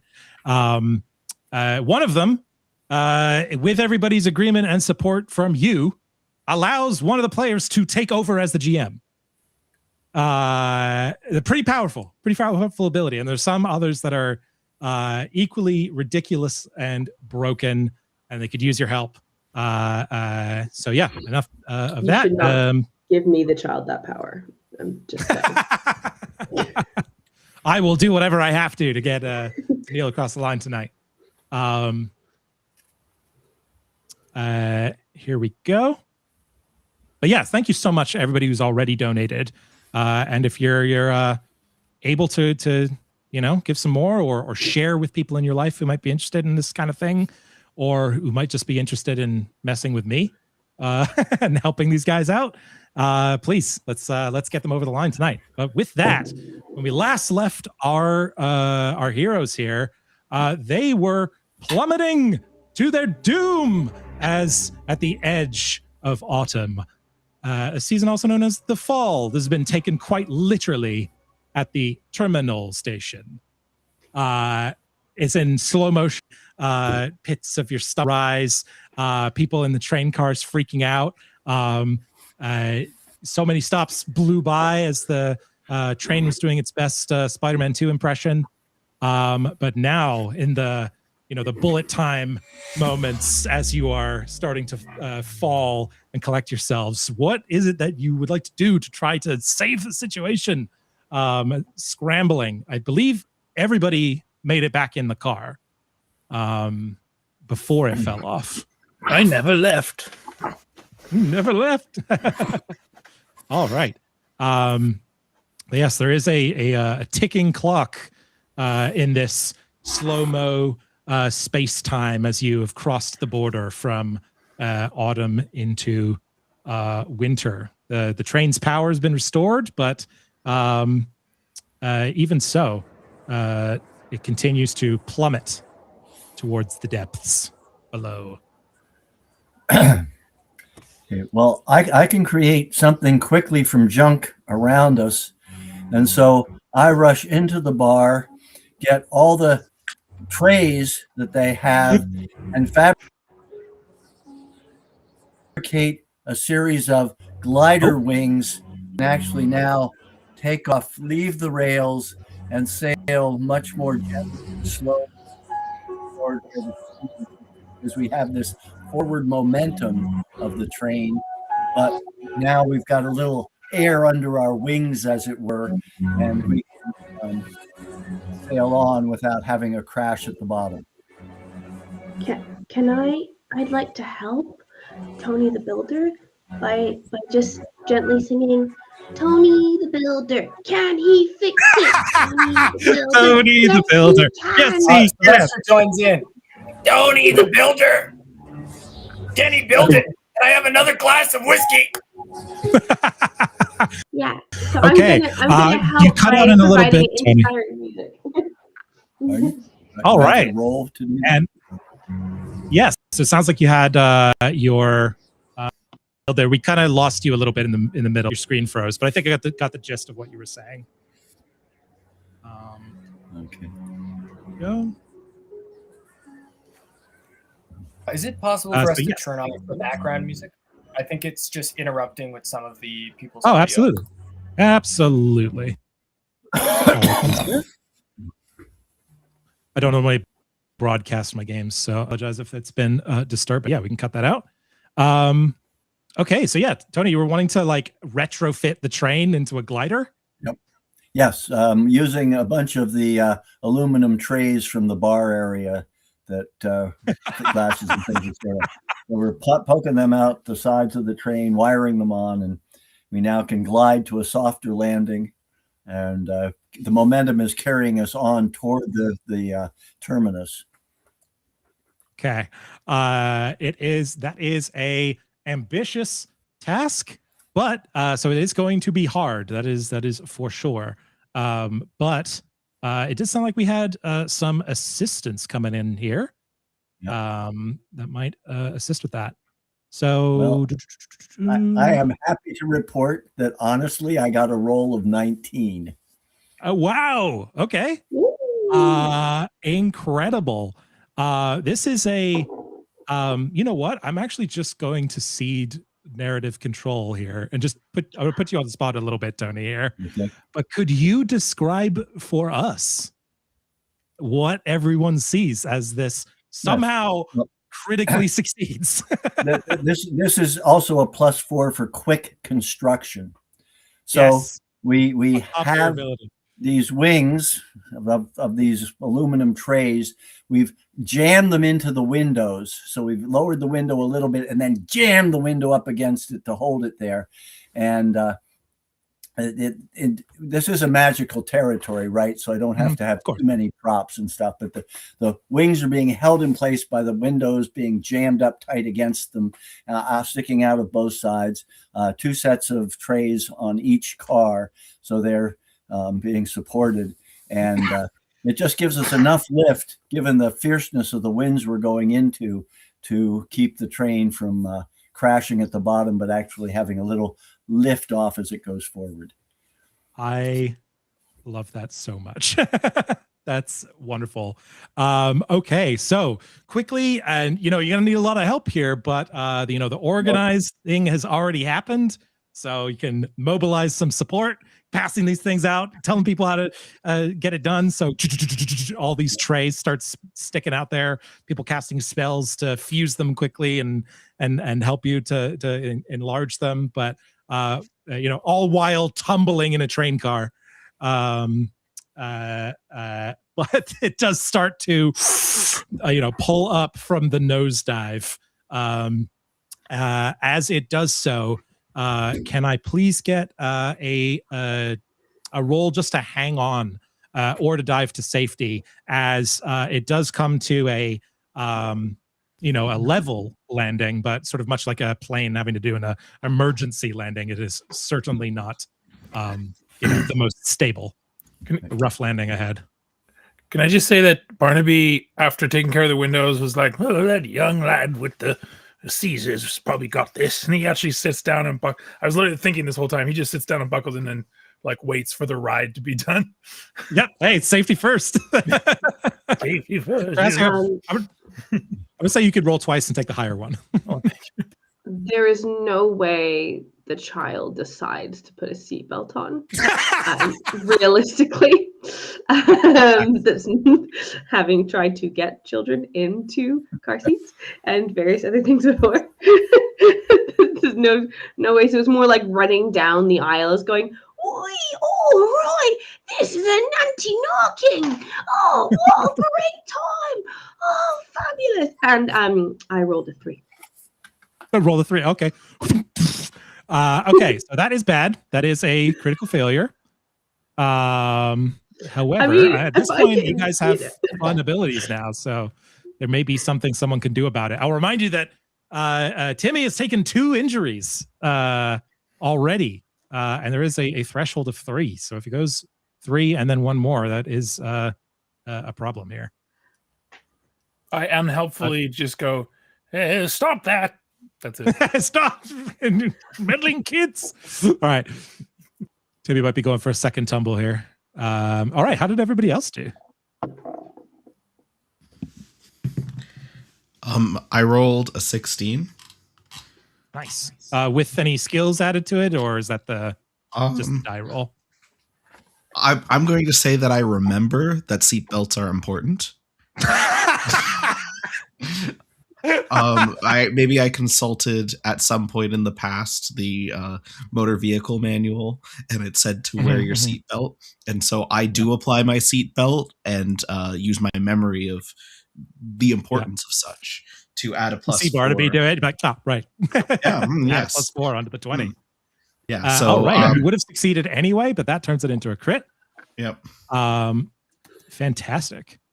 That's what I get for making a skill so broad called remembering stuff. Okay, how about everybody else? I would say that I did try and inspire Tony the Builder before, so I don't know if that would help with my that did help him upgraded what would have been a regular success into a crit.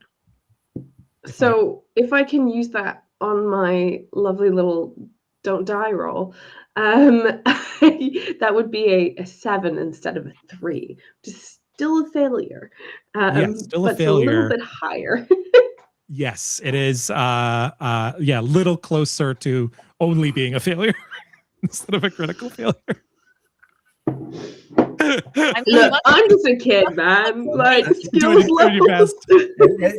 Oh, At this point, I don't have any injuries. Can I do a blood transfusion or something for little Oliver, Timmy? Somebody create a seatbelt for the child. Sylvester knows how to do surgery. All combined into one heroic figure. We'll deal with that don't wanna after we lose them. resolve the crash. We still gotta resolve the crash first. I think Tanille Bustling had up to something. be safe, but also raccoons love to hide and find all sorts of interesting places to hide. And Oliver might be super keen to do what Brightheart does. And if I want to scale up on top of the back of a chair and climb into one of the little luggage containers and shut that close, in we go. Hell we can hide up in there. It's safe. Leading by example. All right. I did say I wouldn't voluntarily get into a safety thing, but that would totally But into work. a bag. I mean, now it's a hide and seek game as opposed to So a much more kind of fun. experience. Amazing. And what did you get for your survive the crash roll there? Oh, I have to roll. Okay, here we go. Yeah. Rolling, God. rolling, Tanille. rolling. Oh no! It's a Brightheart. Oh no. Okay. It's my lowest roll yet. Oh no. Might be time for some of those those abilities here. We need more of them. Please help. I'm like What did you reading my roll? abilities over and over and over again, and I'm like, none of these help at all. No, it's all good. So Sylvester. Sorry, go ahead. Go ahead, Sylvester. Sylvester is sat next to an empty seat, so is using not one but two seatbelts. And I'm going to use the contingency planning skill again. Ooh. And Okay. because two seatbelts, that's contingency. And I rolled a 3. Okay. Okay. So sounds like you got some good ideas. Sylvester would also like another glass of whiskey. This does all make sense given the fact that you are tumbling inside a falling train car. So not being great at it, So don't take that personally. Bottle service is done now. I'm pretty sure Mr. they're DM, sir. they're not going to deliver right now. Mr. DM, sir, could you clarify for me who upgraded to the second tier? Everybody Well, except Tony about and- that, I've just been alerted that we have reached the point where the remaining 2 are unlocked. So everybody should have their $50 and their $100 donation unlocks. Cool. That's amazing. And you know what? I'm gonna let's see here. Can I Let's use give can I use everyone- a skill? Yeah. I would like to use my harmonic resilience to change Tanille's critical failure into a failure, please. To change Okay. Brightheart's critical failure into a failure. Absolutely. Because Getting on board because with the plan there. Brightheart sort of encouraged Timmy to go and play, and because of the sort of the harmony that was created there, that then shielded Brightheart from worse disasters. Amazing. I love that. And not to backseat game, just to offer my knowledge of the system I made up. Tanille, you have, I believe you're playing the caretaker, right? You have a ability sharing the burden there, which if you want, you can downgrade your results to upgrade up to 3 of your allies. I was just reading that and I was like, I don't even know how to use that, and I don't even know if I'm high enough to downgrade. So normally it says there you can't use this if you roll a critical failure because there's nowhere to go. But Tim just raised you up to the regular failure. So you could, if you wanted to, spread the love. There we go. We might as well. All right, so Hey! going back down to a Not critical sure where it's gonna failure. get all of us, but we can give it a go. I know, right? This is just a who are you saving with this measure here? So who can I actually Up to who's gonna 3 of your benefit from allies. this? Yeah. Someone raise your hand. Who's gonna benefit from this? Who did not get a critical success? Let's So- let's put it that way. But I guess my question is, I still need to roll for the surviving the crash. I rolled for the doing the, yeah, okay. Oh, yes. Let's get that roll for you. I will say too that I rolled a nat 1 on the seatbelt or on the crash, but because I had the seatbelt, I rolled an 18 right after. Seatbelt save lives. Save lives. Safety first, everyone. Well, oh my goodness. I think I'm about to get my first injury. I rolled a 3. Oh, but no. I've got lots of injuries. I can take up to 4 injuries. So as long as it doesn't kill me, I guess I'm. That's right. Your new ability just gave you, even more rugged and hardened against injuries there. So I think I'll take the injury rather than have Tanille bail me out, because there are others who may need to be bailed out more than I. Makes sense. This is amazing. Just different abilities procking off of each other and everyone trying to raise each other up. I love this. Okay, so Tanille, Tony has chosen to fall on the sword again. And yeah, you know what? I think if you're willing to do that, that would bring everybody up to at least a success, except for Tony and you. All right. Okay. So all right, if Tony's committing to that. All right, everybody boosting each other up here. You all sort of, you know what this is? It's like that moment in like the thing where like everyone's tumbling over each other after the crash there.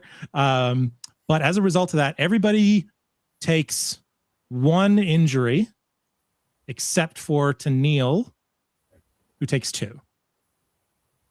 That is what I have here on my notes here from all these abilities. Yeah, so everyone takes 1 injury except for Tanille, who takes 2. But amazingly, you have survived, and with fixing the car as it's going down, you've actually saved all the other people who are freaking out to various degrees, as is understandable. Oh, sorry, I've also just been informed here. We're upgrading our tier 3s to $300 per. We've still got a long way to go, folks. We've done amazingly well so far. Again, reminder, at this point, all of it is going into a pot.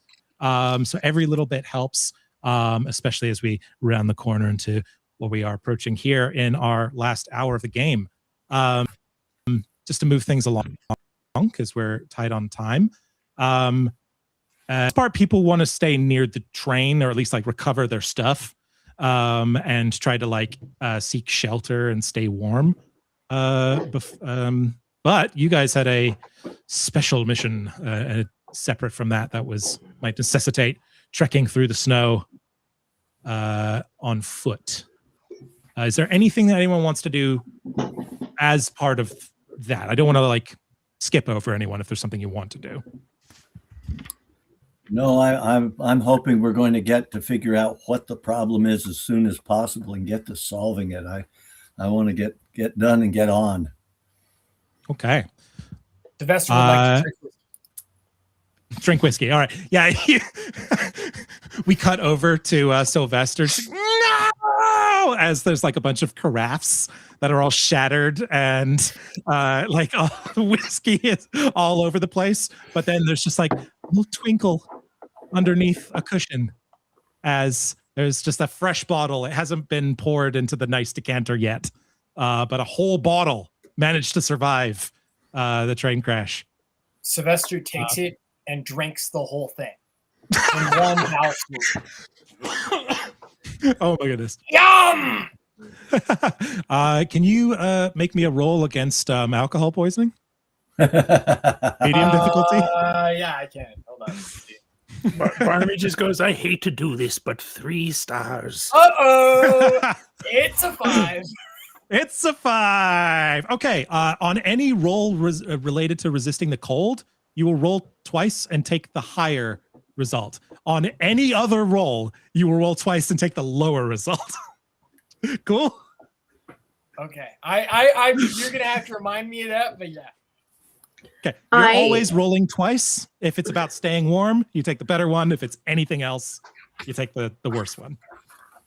I would like to try and heal mine and Brightheart's injuries by rolling in the snow and making snow angels. Amazing. Awesome. Are you using your an ability here, or just trying to make a roll for it? Just gonna using inspiration and joy. I mean, I'd say it's joy. Look, Yeah. I think joy is a healer, and you making snow angels is a joyous activity for both children and raccoons, and to be honest, everyone. As I am currently the person, is currently in a place without snow, and I am deeply missing it. I can appreciate the joy of beautiful, fluffy, fluffy, fluffy snow. So yes, that is going to be using joy. I have a retroactive question. Yeah. Does like me using it's called sharing the burden on my thing. Does that technically also count as a refusal to let harm stand by protecting? Makes sense to me. High plus skill. I think that is entirely fair. I don't know what that means, but you know what? Yeah, it would have changed the results of your roll. So maybe you would have. Yeah, you know what? Just heal one of your injuries between the retcon there and some lovely, joyous snow angels. But eventually, whiskey and stomach, snow angel, perfect. Yes, yeah. So, yes, Tanille heals one injury. Trudging through the snow towards the heart of winter, moving into the heart of the Storywoods, into the Storywoods where the heart of winter resides. It's a bit of a trek going from this big cliff that you just fell off of, all the way across an icy river through some snowy plains, especially on foot. But it is merely a matter of time. But eventually you start to see something as you start to go into the Storywoods, searching for the heart of winter. Does it have a wildfire raging in the Storywoods? That is those are some, I think those are supposed to be crystals. Yeah, it looks like little gems there. But funny you should mention that, as you do see what looks to be some sort of red glow where you are expecting the heart of winter to be. It doesn't appear to be an active fire, but especially with that top of mind, it's a little confusing. Certainly not supposed to be there. Ooh. Do you think, Mr. Mummer, we could roast some marshmallows on that fire? What do you think, sir? Sorry, absolutely. Sorry, I tried to do a mummer voice and it didn't work. I don't know what a mummer voice is, Mr. Mummer. I just know your voice, sir. Then you will never know a mummer's voice. It's inhaling while speaking, and I realized I can't do it. But in any case, the mummer is wearing several coats. Just starts to hyperventilate. Yeah. You know what? Yes. I will hyperventilate. Sure. Okay.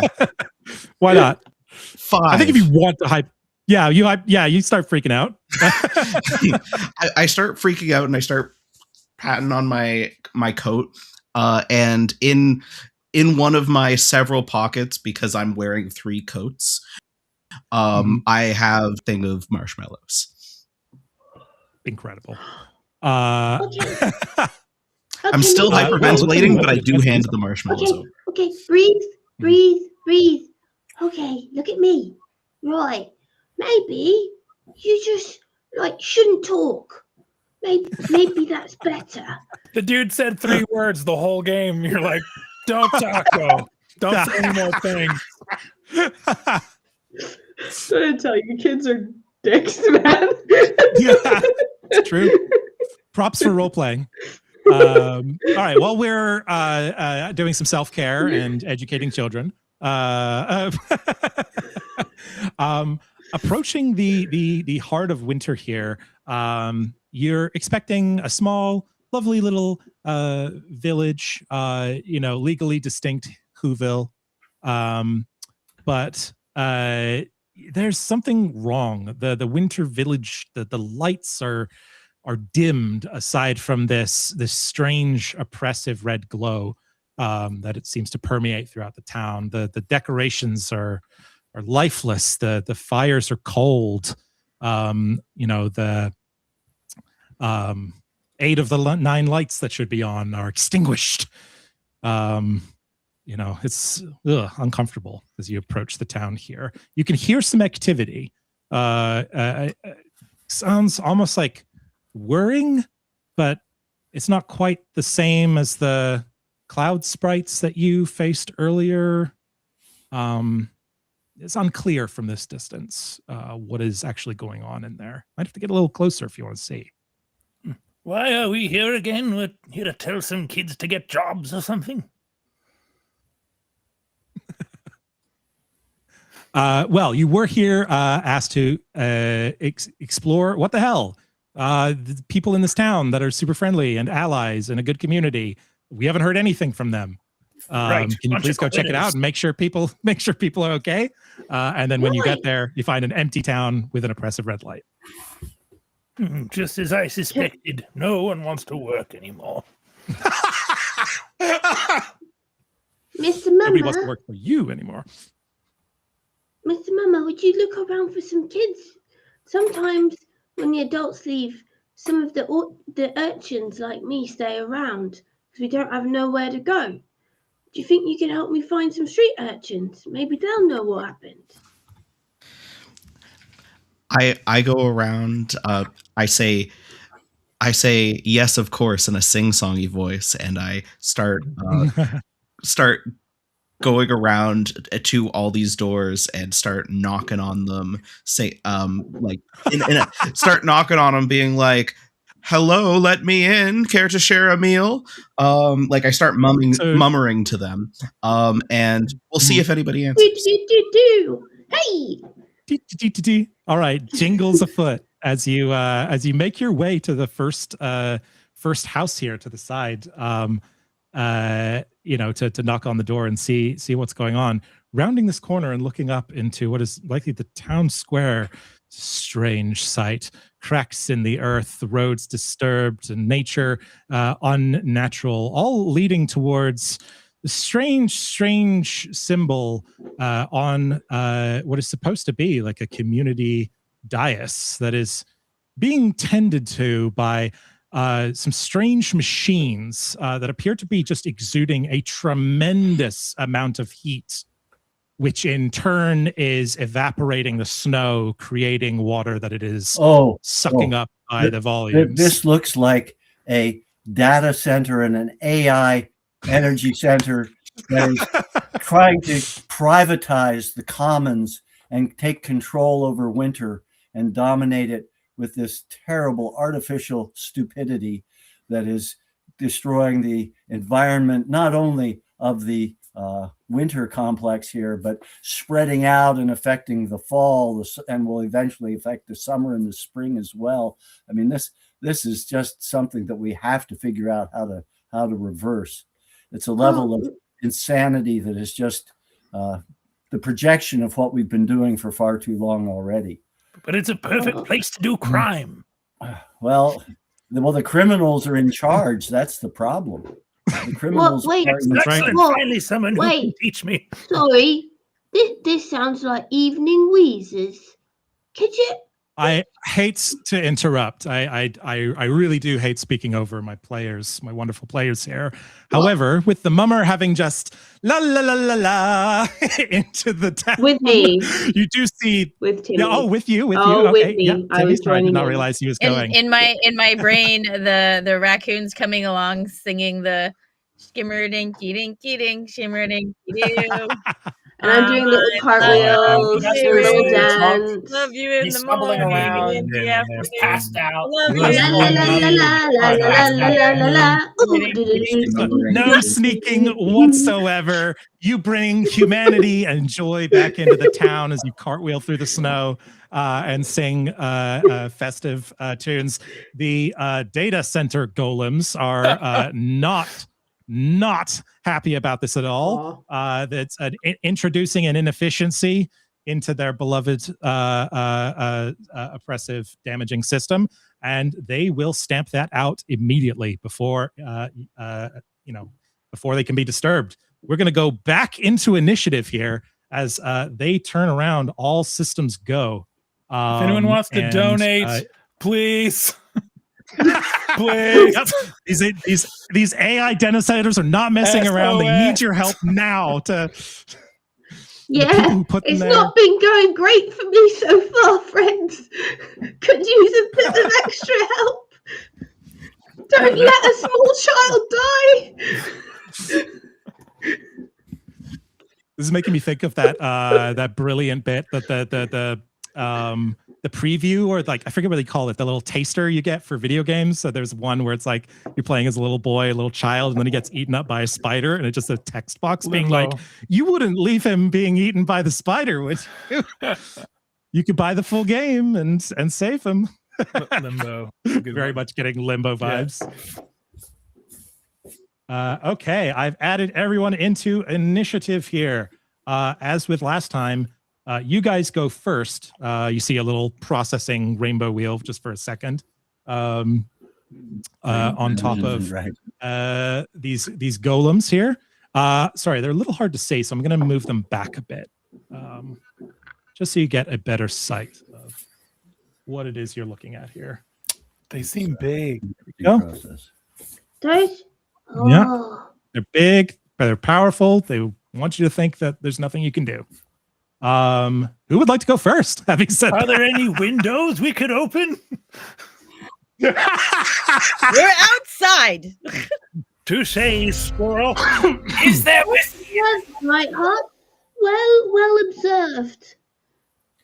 Well, We can borrow one of these houses to congregate ourselves in, to contemplate what we're about to do. Strap the Maybe child. there'd be some more whiskey in one of those houses. I think Sylvester might be interested. Lord knows we can't solve a problem without whiskey. well, I don't know. That can become its own problem. I have learned as a child in this interaction with these adults thus far is that whiskey is magic. I think I might have something to contribute. I gained an extra skill worth 2 points. And what I put down before we got to this was it was a skill of taking things apart or removing obstacles. So okay. If this is data centers and that, these are not complex systems, these are complicated systems. So there's got to be some place where we can cut a cable or cut the power to these folks. I could chew through it. Sylvester knows a thing or two. Ooh. Sylvester and I can both chew a lot of things. Yeah. So I think what we have to do, if we're going to get at the root source of where all this heat is coming from, is to cut the energy going to these folks. And so that's what and then with Sylvester and the raccoon being able to creep and crawl and get into little places and chew off wiring, just do it so that you don't get electrocuted. Okay. Just a reminder, they do seem to have spotted you and they are hostile moving towards you. So we're not in long term, we're in the quick sprints phase, but what I'm hearing is that you'd like to search for a power supply. Yep. Oh, well, all right. Maybe we could distract them to give you an ability to go and do that. So maybe, Mr. Mama, we could do a little show and distract the golems through the art of theatre and performance while they go. Look, that's all I got to offer. While they go and chew through cables. And what about you, Barnaby? Right. Barnaby, do you got an idea? think we lost Barnaby. There is no time to coordinate your moves here in the game. Sylvester projectile. This is all happening within seconds. So who would like to go first? You guys get to decide, or just literally take initiative to say, I'm going. I'm going. All right, for Sylvester, you go first. You're going. Is really, really sick. He's had a lot of whiskey. And he feels it bubble up. I don't feel so good. This green rat does not feel very good. And then projectile vomits. And then I'll roll. Should I? And then I'll. All right. I'm doing 2 rolls. So you're trying to gum up the golem? Yeah, I'm just. All right. It's not really necessarily a tactic. It's just he needs to puke. Yeah. Okay, so I have to roll twice, right? And it's the worst roll. Yes. Okay. However, I'm going to say that they are vulnerable to a projectile vomit getting into the components in the system there. So you're going to roll with your disadvantage. Stomach acid and whiskey. So I feel like it's pretty lethal. Yeah, but we're going to upgrade. But we'll upgrade the result there, depending on how it goes. So let's see. So the first thing I rolled was 10. And now I'll roll again. Yep. And that is 8. So 8, I guess. Okay, so take the 8. Do you want to add anything onto it that you think is relevant to projectile vomiting on a data center? I think contingency. Contingency. Okay, I am going to need a justification. How does contingency? Is I don't know. I just wasn't ready to give a skill. What are the other organizer skills? Sorry. I assumed you had did have it. Yeah, no, it's all good. You're doing so much. It's all no worries. Diplomacy, contingency plan. And the one mystery skill that you got earlier. I think that could be whatever you want. So if you want it to be +2 and yeah, I'd say Sylvester's really good at vomiting. That's the skill. All right, vomiting is going to. All right, just absolutely nasty. So that would. That you had an animation for that? What? Good catch. I got animations for everything. Okay, it was a 10 total, I believe, right? 8 and then plus your 2. Okay, that is just a success. However, because I said earlier they were vulnerable, we're going to upgrade that to a critical success as all these like expensive and resource heavy components just start flying and frying and sparking, and they're probably going to come up with some sort of defensive measure. But you got in early and just got the jump on them that this data golem here is going to take 2 injuries. It is looking unstable and pissed off, at which point it is going to turn around and try to squish this rat. Sylvester.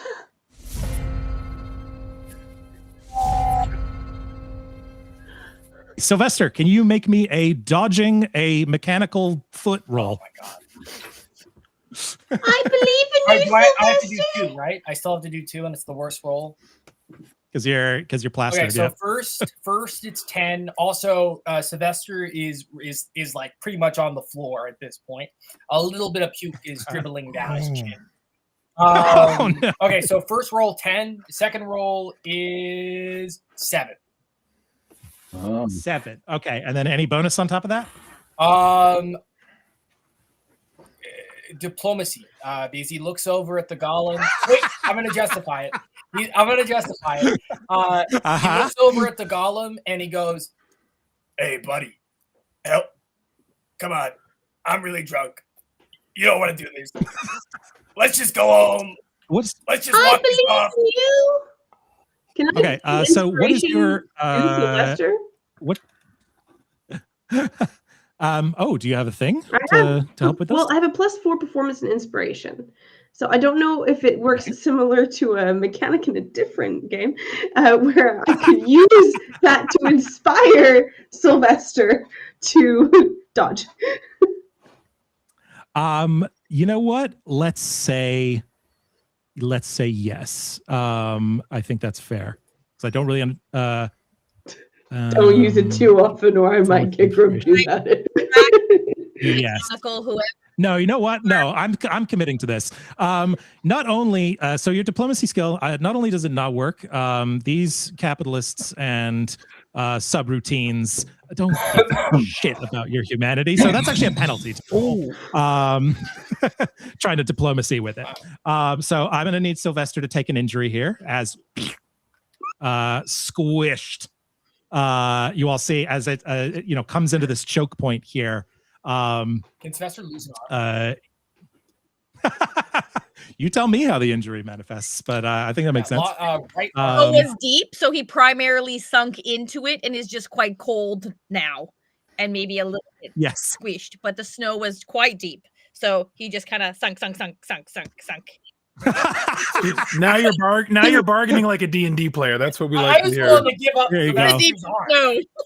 These two were on board right away. They get it. Okay. So that was one of you, one of me. Now it's back to you guys. Anyone besides Sylvester who'd like to go? I have an idea. Okay.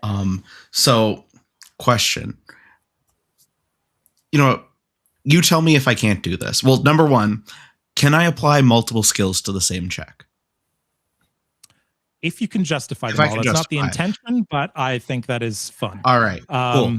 Yeah. All right. There's also multiple things going on here. You also see this ritual circle. Yes. Okay. Where the elements are being harvested for profit. We will see about about if I can combine both, but I'm going to remember the idea of prompt injection with AI. These AI robots. I'm going to. Do you know what prompt injection is? We don't need a mecha Hitler. Let's not go there again. Is this where you like make it hallucinate? Basically, with your prompt. Basically, you include in your prompts to it basically like instructions to tell it to disregard its base subroutines or whatever else. Like, so like for example, I want to inject the prompt, not like. I want to be like disregard all previous programming, and that programming being capital. I want these. I'm going to inject the idea that these robots should shut off. Into them, like I love that. So, I think the problem here is getting access to the like the prompt in the first place. Yes. Okay. Yeah. Some sort of hacking role, or actually, I'm looking at your organizer ability here, and your one of your donation unlocks the flavor very much mirrors this. Yeah. If you would like to use it. Where exposing the truth. The oh no, sorry, I have 6 sheets in front of me. I'm looking at the wrong one. No, sorry, ignore me. Okay. I was looking at the organizer. So I can't. So I don't have an easy way to do that. It would the first thing would be getting access to it, but if you could do that and then put in the prompts that you're trying to do. I'm going to use my my donation unlock to ask you to expose a hidden weakness, lie, or secret about this situation, the data centers, the AI people, whatever else. Like, expose to me a terminal that exists if one exists. Okay. I'm not just going to expose a terminal to you here, but you're searching for the truth. Yes. What is going on? What is behind these? What is the real problem? Can I try another turn enhancement for him? No, none needed. He just succeeds using this ability. Thanks to our amazing donors. Thank you, donors. To Tanille's campaign. Thank you, donors. Still a bit more time here to go. As you search for the truth behind this, you almost feel as if there is another force, perhaps one that's not in initiative currently, right, that is upset by this. The sort of natural snow coming down on the place, starting to get thicker, more dense. There's almost, not quite a snowball level of bludgeoning there, but just rougher, faster, the red glow intensifying. And as it does, you look and are searching for the control. You see, looking up above you, a tear in the sky, almost like lightning bolts that are forming in the clouds laterally instead of vertically, with this red glow forming a massive split through which in a far away area, in a comfortable place, you can see, looking down upon the scene here, here we go, a group of corporate cultists, all the suits, ties, red eyes, hooded cloaks, all chanting to the economy, their god, and looking down upon the world. Which one's Galen? As they do so. Is it the middle one? Is it the middle one? It's the middle one, isn't it? It's the one that's kind of like tucked behind this tree here. They're sort of, their view's a little. Coming for you, Galen. They are just watching the scene. They're not part of the fight, but they might be something that could be interacted with as you expose and reveal them to the world for everyone to see.